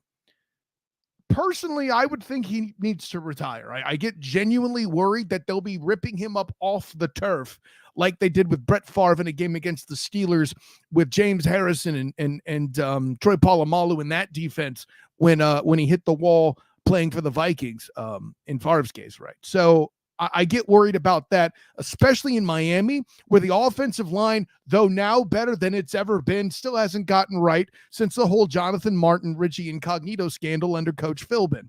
That's right, that far back. Eddie Garrard was about to be that quarterback. Anyways, here's the thing. His kids are there. Everything's convenient there. Gronk is still basically golfing there. I think if Brady's going to play, it's going to be here in Miami. It's something that's happened. The Niners were busted, or the Dolphins were busted for tampering with it already when they failed to deliver. Granted, it wouldn't be the first time they went hard for somebody and failed to deliver. Think about the campaigns they had for Jim Harbaugh as their coach back when he ended up with the Niners. You saw how that went. But with all that in mind, if there is a team I feel like Brady is going to play for, if he's going to continue to play, which I allow his ego to force him to do, I think it's in Miami. Listen, I don't think he goes back to Josh McDaniels. I think that team is in too much disarray. The Niners are possible, but again, that's across the country from his kids, and they matter to him, regardless of what all the jokes made about him giving up his family to continue to play for a, air quotes, playoff team. But yeah, if Brady suits up, I believe he will be with the Fish. It's going to be questionable there, Kyle. You go in on this, and based on what we've seen throughout this offseason so far, again, I got to agree with you on this one. I'm in on this as well. Get ready, fans. It's coming. When talking about one Thomas Edward Patrick Brady II. You knew I was going to pull that card out when talking about one Thomas Edward Patrick Brady II. Get hyped because it's coming even more, because when I'm talking about one Thomas Edward Patrick Brady II, he's already shopping in Miami schools for his own children. So when it comes to speaking about the legend known as Thomas Edward Patrick Brady II, his days in Tampa Bay are done. Now, Kyle Nash may not want to agree with this, but the greatest quarterback of all time is known as Thomas Edward Patrick Brady II. He may have cheated a little bit. He may have deflated some footballs, okay? He may have had a kicker won the first few Super Bowls for him, but from that point forward, the greatest quarterback of all time is Thomas Edward Patrick Brady II. Do I like the guy? Oh, hell no, I don't like the guy. But I have to acknowledge, and again, when it comes to the greatest quarterback of all time, it is Thomas Edward Patrick Brady II. All right, fun and games aside, everyone. Fun and games aside when it comes to one. Thomas Edward Patrick Brady II. He's shopping for his kids' schools in Miami. He's done in Tampa Bay. Okay. They had to go 8-9 and win the NFC South. Okay. And the other three teams were tied at 7-10 in last place. And he got there basically on a whim. And that whole entire division and the schedule was set up for Thomas Edward Patrick Brady II. But when he's shopping for schools in Miami, when he's leasing a $70,000 a month apartment in Miami, there is no doubt in my mind that one Thomas Edward Patrick Brady II. Going to Miami. You see what Tua and what happened with him this past season. Now, keep that in mind. Thomas Edward Patrick Brady II. Because when it comes to treating the quarterbacks with the best of health, Tua had 3 chances this year of getting concussions. Okay. It was not the greatest of things. I know some people are out there telling me, would you please shut the hell up? And I'm sorry, but I'm the one clicking the buttons when it comes to talking about one. Thomas Edward Patrick Brady II. I know you love this show, people. That's why you're still watching. And we got a decent amount of people watching right now. So thank you when it comes to my rants about talking about one. Thomas Edward Patrick Brady II. Because if you didn't like it, and if you didn't like when talking about Thomas Edward Patrick Brady II, you would hire this guy to say this. You're fired. Time to cue it up, bruh. What? I said time to cue it up, bruh. What? When it comes to talking about one. Thomas Edward Patrick Brady II. What? I said when it comes to talking about Thomas Edward Patrick Brady II. He's coming to Miami, bro. What? He's coming to Miami, bro. What? $70,000 a month for an apartment? Come on! What? I said $70,000 a month for an apartment. What? Unless you're planning on retiring, why else would you lease a $70,000 a month apartment? What? I said a $70,000 a month apartment. What? Emmy's getting pissed. What? You know he's getting upset over there. What? Emmy, I'm sorry, bro. Say what again? Say what again? When it comes to talking about one. Thomas Edward Patrick Brady II. He sure as hell isn't going back to the mother, father, and Buccaneers after an 8-9 season. 2 years removed from a Super Bowl. A pandemic Super Bowl. What? I said a pandemic Super Bowl. What? Kind of like for those of you out there who say LeBron James is the greatest basketball player of all time. What? Because he won a Super Bowl during the pandemic. Well, I wouldn't say Super Bowl. He won an NBA championship during a pandemic playoff run. What? Said a pandemic playoff run. What? Absolutely. So, if Tom Brady wants a chance of winning another Super Bowl, and he's going to stick with a Florida-based team, he's going to have to go to Miami because Miami had a great team. Had it not been for Tua going down with the concussions this year, Miami would have made the playoffs not only one, but they would have made a run in the playoffs and would have scared some teams this year if Tua was totally healthy. Because look at the difference in Tua's numbers. Tom Brady could have easily done that. Now, is he as mobile as Tua? No. Is he like the Statue of Liberty when it comes to being a pocket passer? Yes. But when it comes to doubting the greatness of one. Thomas Edward Patrick Brady II. Every single time you mother fathers do it, you get proven wrong. And if he doesn't go to a Florida-based team, I'm sorry, Kyle Nash, the one and only greatest quarterback of all time. Thomas Edward Patrick Brady II.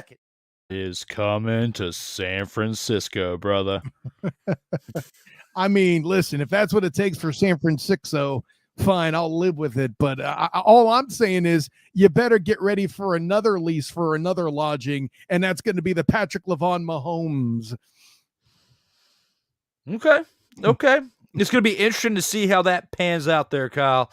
We've definitely gone through a lot of great comments, a lot of great rounds as well throughout this show. The fans keep them coming. We got 20 comments to acknowledge here at the end. But before we get to that, we got to acknowledge one more thing. Let's bring up your boy right here, Kyle. Acknowledge me.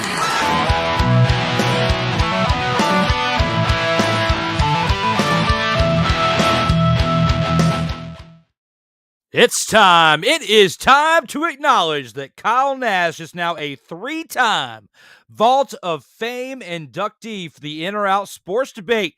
Let's go ahead and check out this leaderboard here. Kyle moves up to 4th place on the Vault of Fame leaderboard, as we've got Rob Johnson at the top with 13 appearances, Joey Raymond with 12 in 2nd place.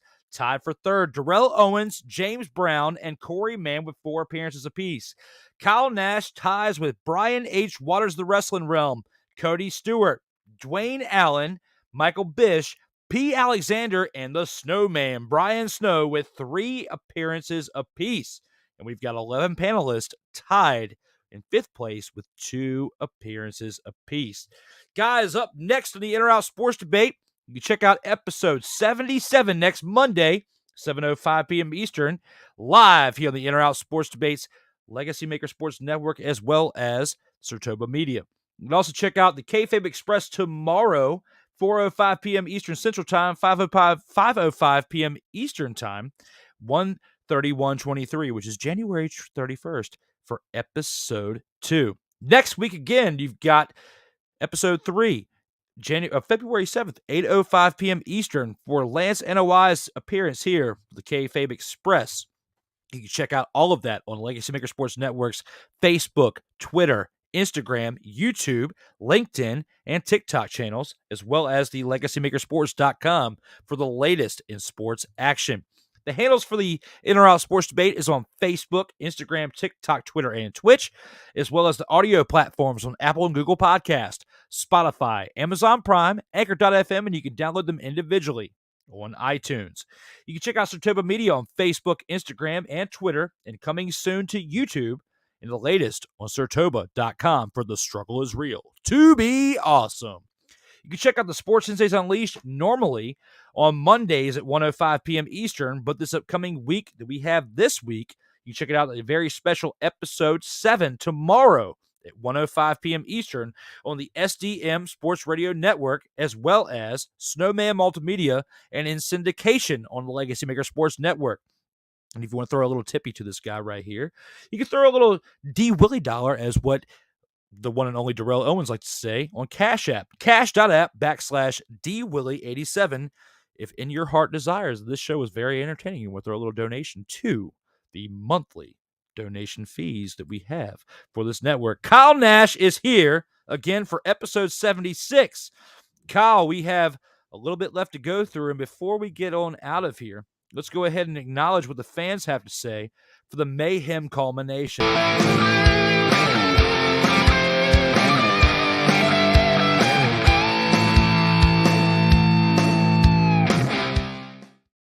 The Mayhem culmination, the comments from the fans. Kyle, guess what, brother?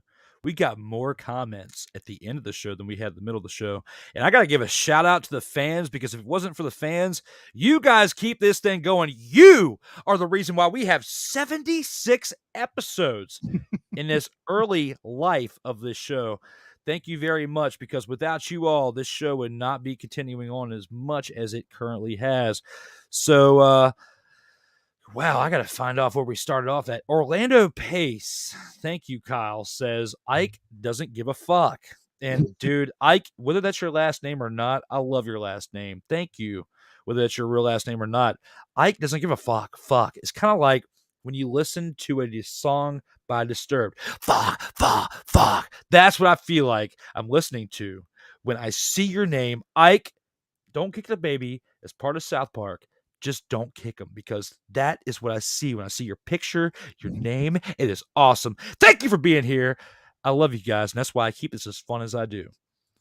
Melvin says, what about Steve Hutchinson? He was a beast. And definitely acknowledge him. Exactly, because I was even giving him some praise in my my speech as well. So at that point, you might as well say Marion Motley. Melvin, were you guys saying this before I even said it? Because I even covered that when I said it. So thank you, Ike. Whether it was right before I said it or even when I was saying it, you were still on the same page as I was. I agree with Drew. Give it to Steve, says Melvin. I mean, so, that's adorable for getting no one to a Super Bowl, but you do you know. He got the Seahawks.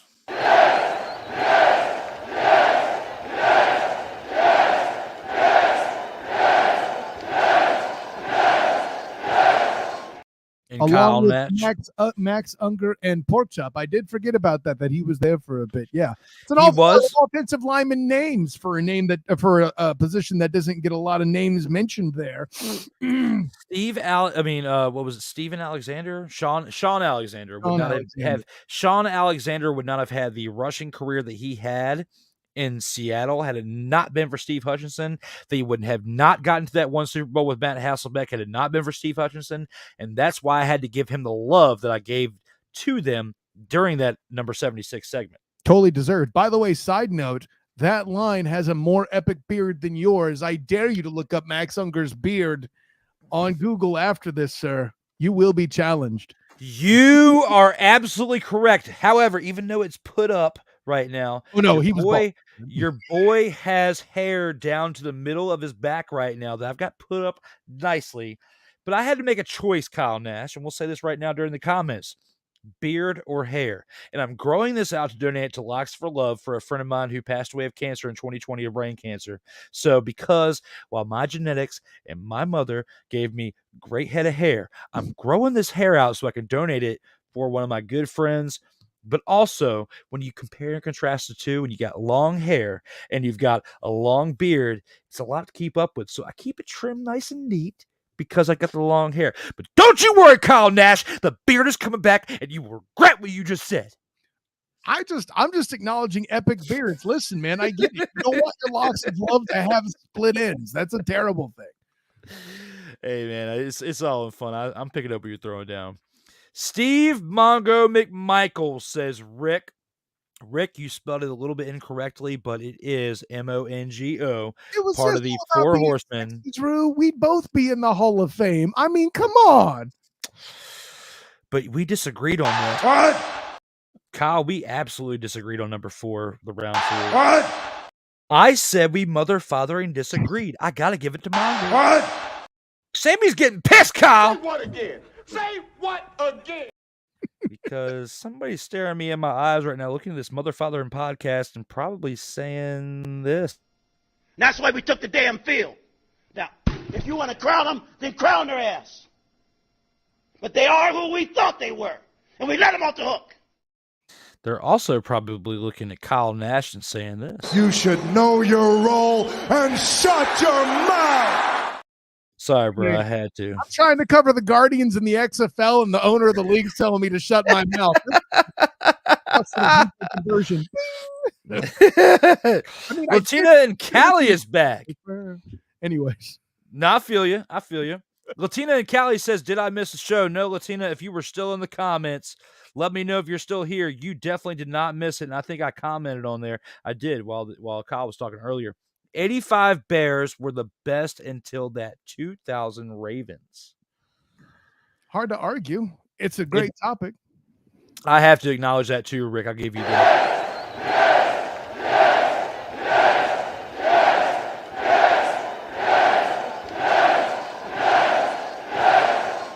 See, I would act like the Ravens of the 2000s are a tribal chief and ask them to. Kyle really wants me to say this. Acknowledge me. That's where I feel like Ray Lewis would be coming from. Hey, I gotta. Whenever they call for it, I gotta give it. So when it comes to that, thank you, Kyle, for throwing that up. And Latina says, shared the live stream. Thank you, Latina. I really appreciate that for getting more eyes on this show. It definitely means a lot to me. It means a lot to Kyle and everybody else who's been part of the Vault of Fame. So thank you very much for helping out with that. And guys, when you do that, you know who wins? America. They do. They do, because it's facts and entertainment all in one.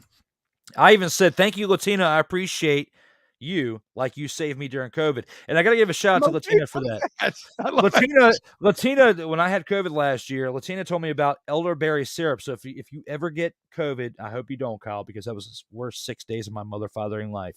If you ever get it, order some elderberry syrup. You might as well go ahead and order it now just so you have it on hand, because if you want your taste and smell to come back like that, like within like 3 days of recovering from COVID, I was able to taste, smell, and me as a bigger guy, I love my food. So I love being able to taste it again. You see, the credentials tell me about bigger guys. Fool, I'm 285 and 50 pounds. Come on, buddy. Hell no, he retires once Rodgers signs with the Raiders. Talking about one Thomas Edward Patrick Brady II. If you feel like that's if I was right, Rick, if you feel like your speech talking about Thomas Edward Patrick Brady II. If I was right, let me know in the comments if I was right about talking about Thomas Edward Patrick Brady II. Got very little time left, Rick, before this show ends. Let me know if I was right. So when that ends, we've got Dante saying Miami said no already, and Jax is a no, talking about the Florida-based teams. How do you feel about that, Kyle? Wait, Miami made a statement that might be false? It's almost as if they tried to bribe a coach to throw games. Hell to the no, to the no, no, no, no. Hell no, to the no, no. Dante, you were looking good until right then, man. Step your game up. Come on, baby. Even Charles Barkley's saying that's terrible. And even Miami's probably like, you can't handle the truth. I still love you, Dante. You're still my boy. But even Dion Primetime's saying, ain't nobody care. Who cares? Ain't nobody care. The season's not over, bruh. The season, it's just like just like going into an interview and sitting in that chair and looking straight across from the table. And during the middle of that interview, your interviewee says this. You got 90 days to believe the story is true. Come on, bruh.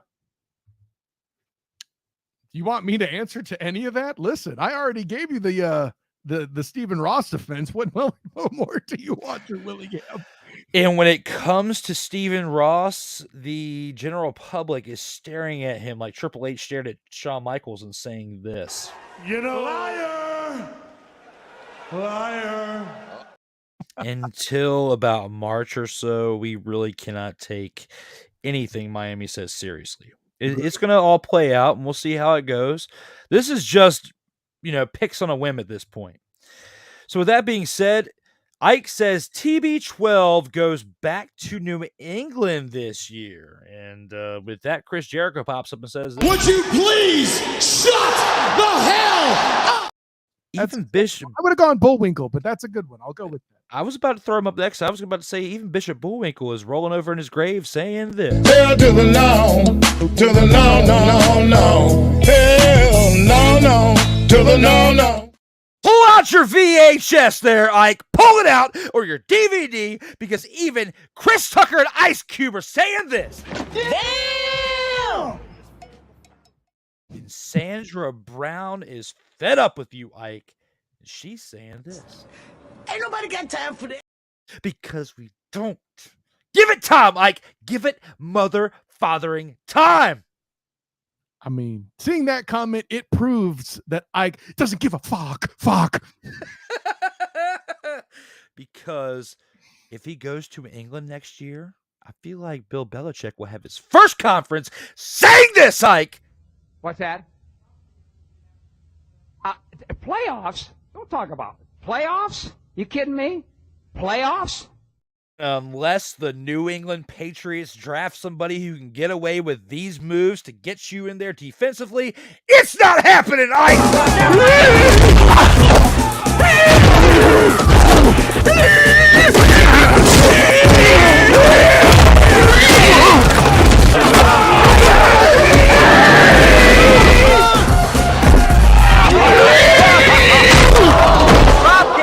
Looks like Boucher knocked him out cold.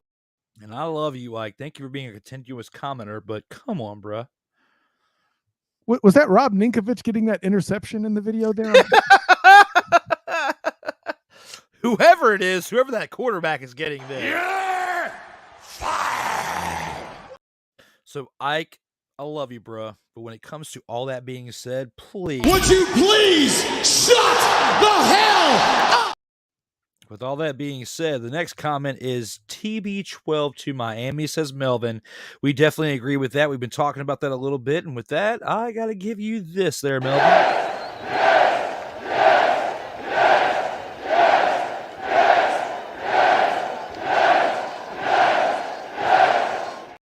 Latina and Callie even gives me the smiling emoji when I was giving her love for the COVID help. So thank you again, Latina. I appreciate you. Had it not been for you, I may not have gotten my taste and smell back as quick as I did last year. So thank you. Should we start calling that the David Carradines, or not David Carradine, David Caruso, you know, the CSI Miami's emoji, you know what I'm saying? Wow.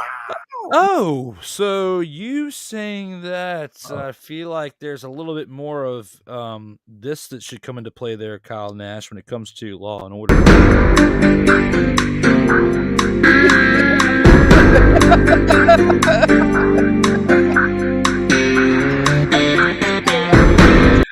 That's a fine vintage. It most definitely. And as we continue on with these comments, let's go ahead and throw this out there.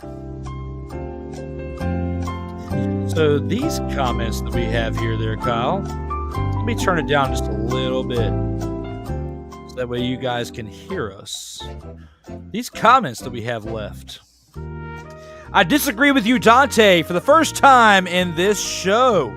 Dante said Miami said no already and Jackson no. So thank you, Ike, for actually speaking sense for the first time. Ooh. Can you please put your Cash App link for me to make it easier for me? And you know what? The Cash App link is this. I'll go ahead and take this comment away. The comment here. DWilly87 is the Cash App that you can find if you want to make some donations to this show. Thank you very much for those of you who are donating to this show right here in Latina and Cali. I really appreciate it. Back to the comments from the fans. Let's go ahead and say, ooh, Kyle Nash. Yeah, but my brother is a fan, and from what he's been saying, and he reports says otherwise, I'm not fully sold at this point. No. Talking about Tom Brady sticking around in Florida. How do you feel about that one, Kyle? I mean, listen, I've seen what reports produced, right? Everybody reported that Thomas Edward Patrick Cooper Brady II retired last year. How'd that go? You know. No offense to Dante. I just, I'll put it this way. The Miami front office is not exactly on the forefront of people who I take seriously on face value. Ooh, what about Hotlanta for James Brown for TB12? James Brown of the LegacyMaker Sports Network, a fan of the Atlanta Falcons. Do you see the one and only Thomas Edward Patrick Brady II going to Atlanta? Whether it's James Brown or Danny Thompson, that O-line has been trashola for literal decades. The answer is an emphatic no. I'm sorry, that's not going to happen. Not great, Bob. No, not happening. Ooh, it's going to be interesting to see how that pans out. But Brady to the Atlanta Falcons, says Rick. Garoppolo makes more sense than Brady there. It really does. I got to disagree with that. People are probably looking at this and saying this, Rick, even though I love you.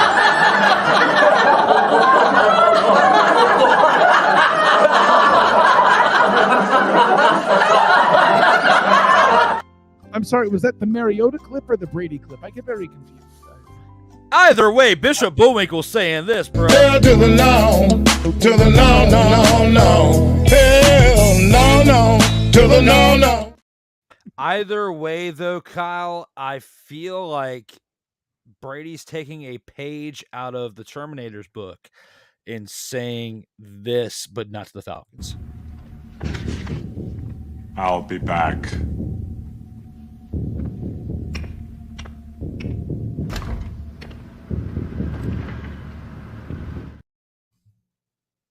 Hey, listen, I thought Alex Smith was done for his career. He came back.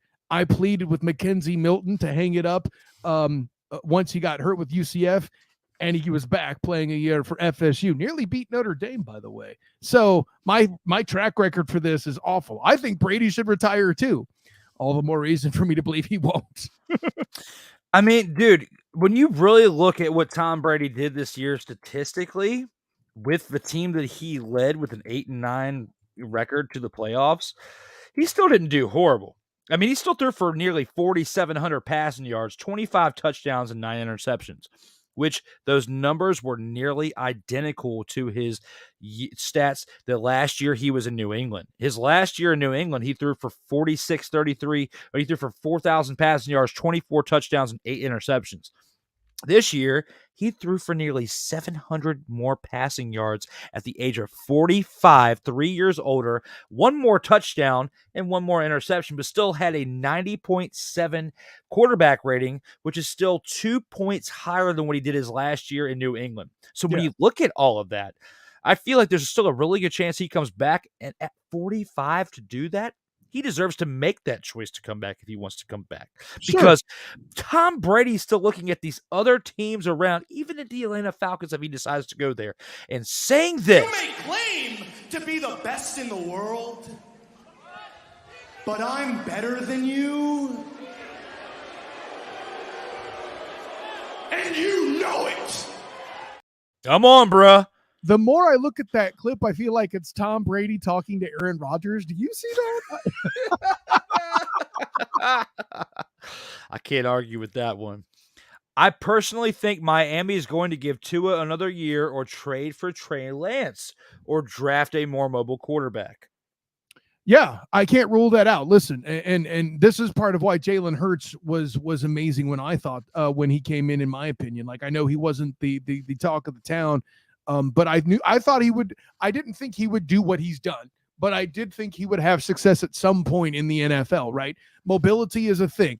All the top quarterbacks in the NFL in the top 10. No, Tom Brady's not a top 10 quarterback anymore. It's not his fault. But all the quarterbacks in the top 10 have some element of mobility in their game, right? Kyle Nash. I said I'm sorry to cut you off, but to throw for nearly 4,700 passing yards, you don't think he's a top 10 quarterback? No, the numbers are deceiving because how often are they playing from behind? At least 9 times. Am I right? He's also, if you look at attempts, this is the Dan Marino paradox. He's throwing more there in Tampa than he has lately. I'm not here to say he's bad. I just don't think he's a top 10 quarterback, certainly based on upside alone. He's just one hit, one moment away from being done for literally his entire NFL life. That is the kind of risk I don't wish to carry.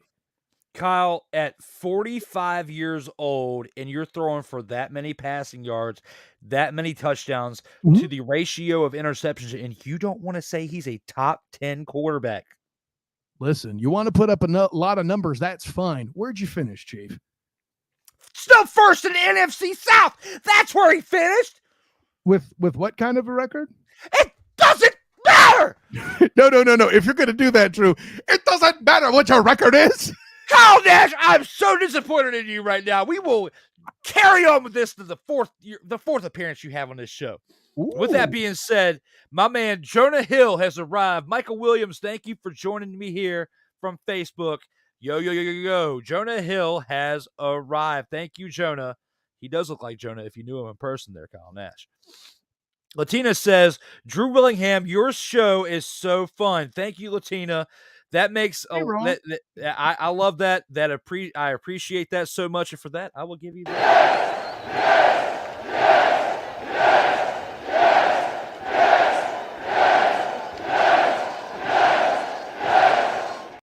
Hey, Kyle, guess what? A fan said your show is so fun. What? A fan said my show is so fun. What? Do you know how much more sleep I'm going to get tonight? What? Even more sleep tonight because a fan said that my show is so much fun. What? I thought I would think it's from all the energy you and I spend on this great edition of the In or Out Sports Debate Show. That is definitely part of it. But when I think about what the fans say, my name, first and last name, your show is so much fun. What? That makes me feel ooey gooey good inside. Thank you so much, Latina, for saying that my show is so much fun because, again, and I will say this again, it would not be this much fun without the participants. And I got to give it to my guy, Kyle Nash, over to the side right here, because this has been another epic episode of this show. So thank you, Kyle, for being here. Dante says, where do you rate the Eagles defense after a 31-10 beatdown on the Chiefs? He's saying 31-10. How do you feel about that, Kyle? I mean, listen, as much as I want to mock the score, it's perfectly possible. We talked about it. There's an outside chance of that. Listen, I really, that's the one thing. That's the problem, Dante. And I'm saying this defending the Eagles here. We're talking too much about injuries and referees because we didn't get the game we deserved of Niners versus Eagles, right? Jalen Hurts throws for 121 yards, and 29 of them were on a trash call where he did not make the catch on fourth down, and the officials completely blew it. And to the Eagles' credit, Super Bowl teams are capable of regrouping fast enough to prevent that from being challenged. So I do give the Eagles a ton of credit from a coaching and organizational standpoint. Now, where this defense ranks, this is the conversation we should be having. Are they the 2000 Ravens? No. But who the bleep is? Now, that being said, are they in 2003 Tampa Bay Buccaneer territory? And if they are, that's high praise, right? You know, I went all Nick Cage on you there. I hope you enjoyed that. But listen, I don't know that they're that high, but, you know, I this is a good defense, man. You did, and I appreciate you going Nick Cage. I might have appreciated going to like Elvis Nick Cage, but you still went Nick Cage, and I still appreciate it. True Lies Nick Cage would have been just as good there, Kyle Nash. But when it comes to 31-10, your prediction there, Dante, I got to say this. Hell to the no, to the no, no, no, no. Hell no, no, to the no, no. Dante, you're still my boy, but even Sandra Brown's saying this. Ain't nobody got time for that. I certainly don't have time covering a Super Bowl like that in person. Please, no thank you. Because I feel like the trajectory of people that are picking that are looking into the other side of the table and saying this. Come on, bro, because that's just as unusual as this. It's not unusual to be loved. It's not unusual to have fun with anyone. But when I see you hanging about with anyone. Because again, there are certain people on the other side of the ball saying this to you if you are Triple H as the Chiefs and Shawn Michaels as the Eagles. You know, liar, liar. Because Dante, there is not enough of this that will make you get to that point. But we talking about practice, man. What are we?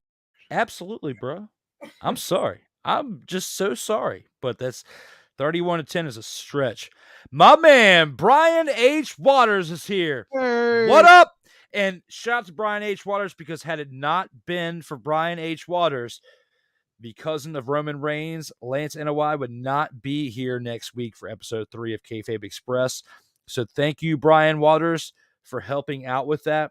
Thank you, the Wrestling Realm, for being true supporters of me, the Legacy Maker Sports Network, and just being great colleagues to work with out here in these streets, because teamwork honestly makes the dream work. I love you guys and forever indebted to you. I appreciate you as always. Jonah comes back with this. Brady either retires at the end of the season, or I can see him going back to New England mentoring Mac Jones. Mentoring. You saw how that went with Garoppolo, didn't you? How about no? Jonah, you think he's going to go there and help mentor Mac and Cheese? No. When it comes to talking about one Thomas Edward Patrick Brady II. Someone's going to hear from Vince McMahon saying this before that even happened. You're fired. Jonah, and I'm going to send this exact clip to you in a message later. You think that one Thomas Edward Patrick Brady II is going to go back and mentor Mac and Cheese? What? I said, you think Thomas Edward Patrick Brady II is going to go back and mentor Mac and Cheese? What? Come on, bro. Like, Sandra Brown is literally staring at you and saying this. Ain't nobody got time for that. Primetime Deion Sanders is looking at you and saying this. Ain't nobody care. Who cares? Ain't nobody care. Because you just can't. You can't handle the truth. I know Charles is sitting in his chair and saying this to you right now. That's terrible. And some of you out there, the dozen of you watching this show in this live moment, are probably looking at me and Kyle right now and saying this. Damn! You are doing the work on Jonah. That's true. I love you, Jonah. You're my boy. However, Bishop Bullwinkle is spitting in his grave right now saying this. Hell to the no, to the no, no, no, no. Hell no, to the no. Regardless of what all of us think as a whole circle, me, Kyle Nash, you fans out there, the dozen of you right now watching this show, Tom Brady is saying this. I'll be back.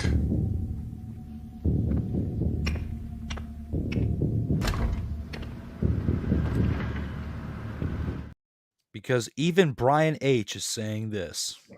It's time for Brady to go home. Listen, brother. I'll tell you this, man. The irony is not lost on me that you're using a take to set down the topic of Thomas Edward Patrick Bieber Brady with a guy wearing a cowboy hat. That's not lost on me. Sweet irony. I love how you throw the Bieber Brady in there, Kyle Nash. Every single time we've had this conversation, no matter how many episodes we've done or the text back and forth, I love how you throw the Bieber in there because I'm not going to lie, there are at times where he deserves it. Jonah says, if Brady mentors and trains Mac and Cheese, I feel like Jones at that point can make it as a starting quarterback. That's not a bad take. It's but not. Will he do you know that? where else he can make it as a starting quarterback? San Francisco.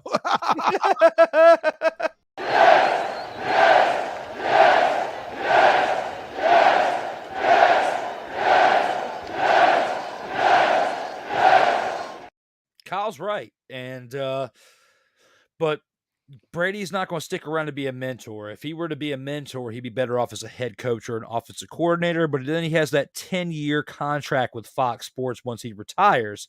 So the chance of that happening is slim to none.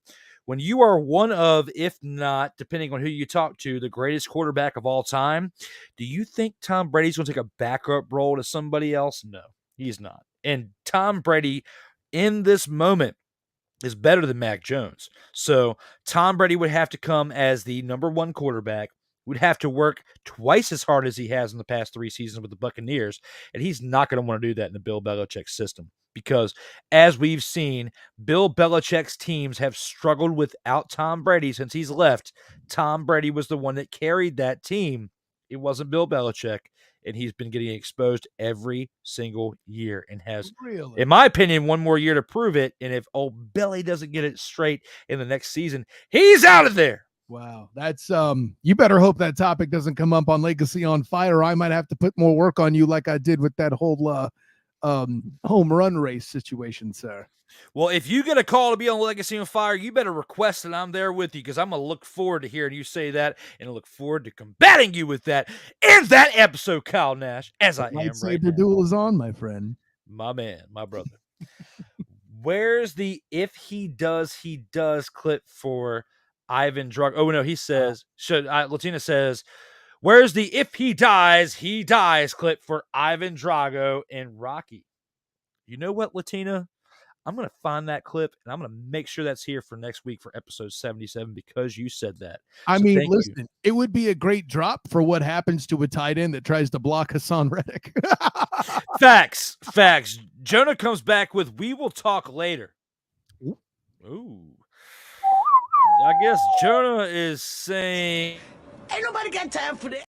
All right, Jonah. I'm looking forward to hearing this talk later from you. Ike comes back with TB12 goes to Denver. Come on, man. You should know your role and shut your mouth. You really think that if TB12 goes to Denver, he's going to sniff this? What's that? Playoffs? Don't talk about it. Playoffs? You kidding me? Playoffs? Listen, Drew, settle down. Okay. I've just proven time and again that he doesn't give a fuck. It's okay. Don't get so worked up. Ike, when it comes to talking about Thomas Edward Patrick Brady II, I need you to do two things for me, bro, before I move into the next segment. Will you please Stay off the weed. As well as... Would you please shut the hell up? Because Kyle Nash will be the one that calls your employer, lets them know about your extracurricular activities, and asks for this. You're fired. I said... What? When it comes to speaking about one... Thomas Edward Patrick Brady II. I need you to do two things. Would you please? Would you please shut the hell up? As well as... Stay off the weed. Come on, bro. One last comment that we got here from Dante. Do you think Brady's next team will include a ownership opportunity as part of the deal? My man, listen. This comment is so good by Dante, over and above his Eagle hype. I'm going to have you take me to Michigan State for my answer to that question. Kyle feels this way.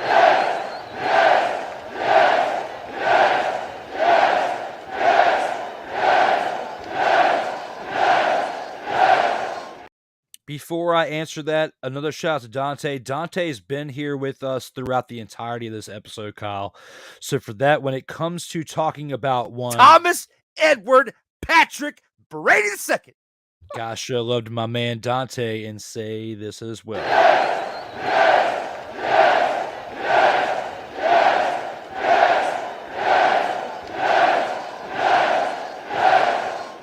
We got one last comment, Kyle. We'll acknowledge it just came up right now.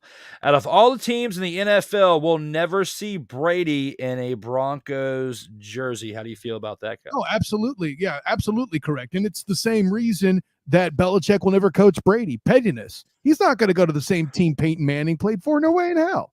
When it comes to talking about one... Thomas Edward Patrick Brady II. And Jonah saying out of all the teams, the NFL will never see Brady in a Broncos jersey. Undoubtedly, 100% I agree with Kyle Nash.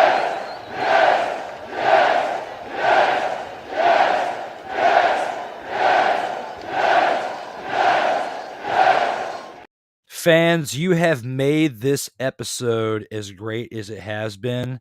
Without you all, this would not have been as great as it has been. Thank you all for being, interactive throughout this show.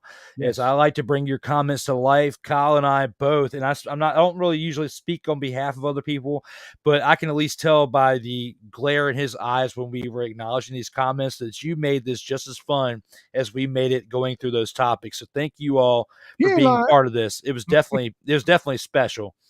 We've only got one more thing left to do before we get on out of here, Kyle, and that is the final word. Let's go ahead and see what we got left in store for that.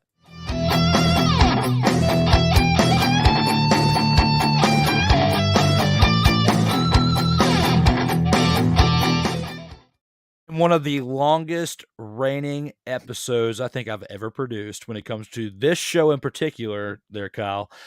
Out of everything we've discussed throughout this show, anything in sports in general that's on your mind, go ahead and let it loose, brother. What's on your mind for the final word? There's a lot of asinine out there, and there's a lot of things going on, and a lot of bad political takes, and a lot of other things. Listen, it's fantastic that there are two black quarterbacks in the Super Bowl for the first time in history. It is not a reason to disparage Justin Herbert. You want to know what the correct thing to do is? Ask what on earth Lamar Demetrius Jackson could do if he had Jalen Hurts' support. Come on, Ravens, do the right thing. Or somebody, if you're going to sign Lamar Demetrius Jackson, please surround him with proper weapons. Watching him continue to get screwed over by history is a crime of no proportion that I can truly put a good piece on. Please if you're going to adopt the special experience of Lamar Demetrius Jackson at quarterback, give him somebody other than a tight end to throw it to. That's the public service announcement I have in general regarding all of that. And one last thing, Giants fans, just because the Niners log's big doesn't mean you're better than that team. That's just how bad you were. You had your starting quarterback. I'm just saying. Kyle, thank you for that share, because I was actually going to give a Lamar Jackson take, but you, again, we're always on the same page. And I thank you for channeling your inner, like, stealing my mind. I can't even think of the right thing to say. Your telekinesis. That's the best thing I can say. Your inner telekinesis to steal what I was about to say, but it was for in good faith. And for that, I'm going to go ahead and take it to a different direction. Let's go to NBA. Rod West, Rod Isaac, whatever you want to call yourself, I'm going to call you out right now on this show. For those of you saying that LeBron LeBust James is the greatest athlete of all time, what? I said for those of you saying that LeBust James is one of the greatest NBA players of all time, what are you smoking? Because get the father out of here and please stay off the weed. Michael Jeffrey Jordan went to 6 NBA finals, won 6 NBA championships, and did not lose any. LeBron James has gone to 10. Yes, he's gone to more NBA championships than Michael Jeffrey Jordan, but he's only won 4 out of those 10. So when you really think about the greatest NBA player of all time, I said the greatest mother-fathering NBA player of all time. It's not LeBust James. I said it is not LeBust James. Yes, I do watch a lot of Snowman in the morning. And yes, they are my boys between Snowman and Cole and Playmaker and Dietz and all of them that are on that show. However, when you think of the greatest NBA player of all time, it's not LeBust James. I'm sorry, bruh. It's not LeBust James. And it will never, ever be LeBust James. I'm sorry, bruh. It will never, ever, I don't care if he plays 5 more years, it will never be LeBust James. All of you woke-ass mother-fathers out there who think that LeBust James is the greatest NBA player of all time, you are just a part of this generation, the Gen Z generation, that thinks that what is on TV is the greatest of all time. I'm so sorry to break the bad news to you as a millennial, to tell you on this podcast, to tell you that is the truth. LeBust James is not the greatest NBA player of all time, bro. I don't know how much more I can whisper this and tell you he's not the greatest player of all time, bro. I know my microphone sounds great, and it really does, because thank you to my current employer for hooking me up with a discount to get me this greatest microphone of all time. LeBron James is trash, bro. Even though he scores 46 points at almost the age of 40, he's still trash, bro. I'm so sorry, bro, but this is my show. I'll take as long as I want. When it comes to the final word, and when it comes to LeBron James, Michael Jeffrey Jordan is the greatest of all time. Jamie's getting pissed. Say what again? Say what again? Sorry, Kyle Nash. I had to take it that far because so many people want to say that LeBron James is the greatest of all time, and I disagree. I'm sorry. No, hey, listen, as somebody who's in the Michael Jeffrey Jordan camp himself, I too believe that MJ is the GOAT. But I mean, you call him LeBust. What, is that because he's obviously a Hall of Famer too? Is that it? Anyways, Kyle Nash! Just like they say about Tom Brady changing the game and pussifying the game, LeBron James has done the same for the NBA, because if LeBron James were to play in a more physical, dynamic basketball era like Michael Jeffrey Jordan did, there is no way he would even have 1 championship, let alone 4. I don't know about all that. I mean, listen, if you want to talk about what's defying the NBA, I feel you. Listen, this chuck it from the cheap seat stuff ain't the 90s. It's not as fun for me. But let's not act like he's the Durantula who can get stomped on by any part of his web breaking, or Steph Curry, who was, all you got to do is get in his face a little bit to see what a real choke artist looks like. Just check the number of finals where LeBron James had to carry teams on his back in their entirety. Again, I repeat, Michael Jeffrey Jordan's the GOAT. But can we please not call LeBron James trash? I know it's your show, but come on. Listen, if the snowman were here, all I would say is I agree with you when the question is, who is the master? Can you just look a little bit more, I'm not going to put it this way. I'm going to say it this way. I'm in your camp. Can you just dial down the hate a bit? Hell to the no, to the no, no, no, no. Hell no, to the no. No, 4 championships, 4 reasons, Kyle. The first 2, he needed Dwayne Wade, and he also needed Chris Bosh, let alone he needed Ray Allen to save his ass to get those first 2 championships, okay? That's 1. Then he went to Cleveland. He needed Kyrie Irving, and he also needed Kevin Love to get that 3rd one. And on top of that, he had to have a bubble championship with the LA Lakers.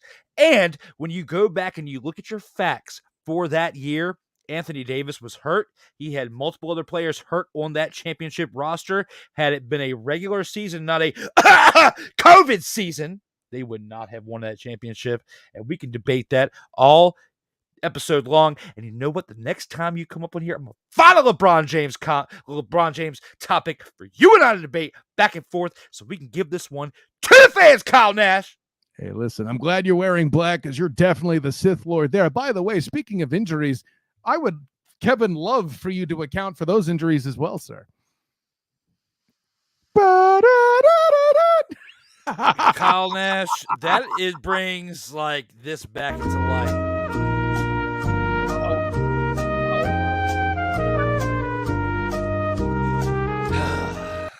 You're lucky we ran out of time, bro. You're lucky we ran out of time.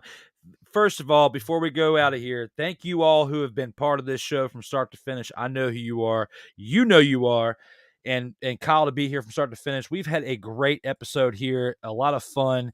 Thank you for watching episode 76 of the In or Out Sports Debate. It means a lot to me. It means a lot to my crew here at the LegacyMaker Sports Network, the ones part of SIRTOBA Media, the ones part of the 3-point conversion, the Black and Gold Banneret, which Kyle is a part of. Please follow the Student of the Game on Facebook and all major platforms as he writes awesome articles and does great things for the parts of the industry that he is in. Please follow him at the Super Bowl, and I hope that one day soon, I wouldn't say hope, I know that one day soon I'm going to see my man Kyle Nash at the Super Bowl, cover those teams, because we do great things out here in these streets.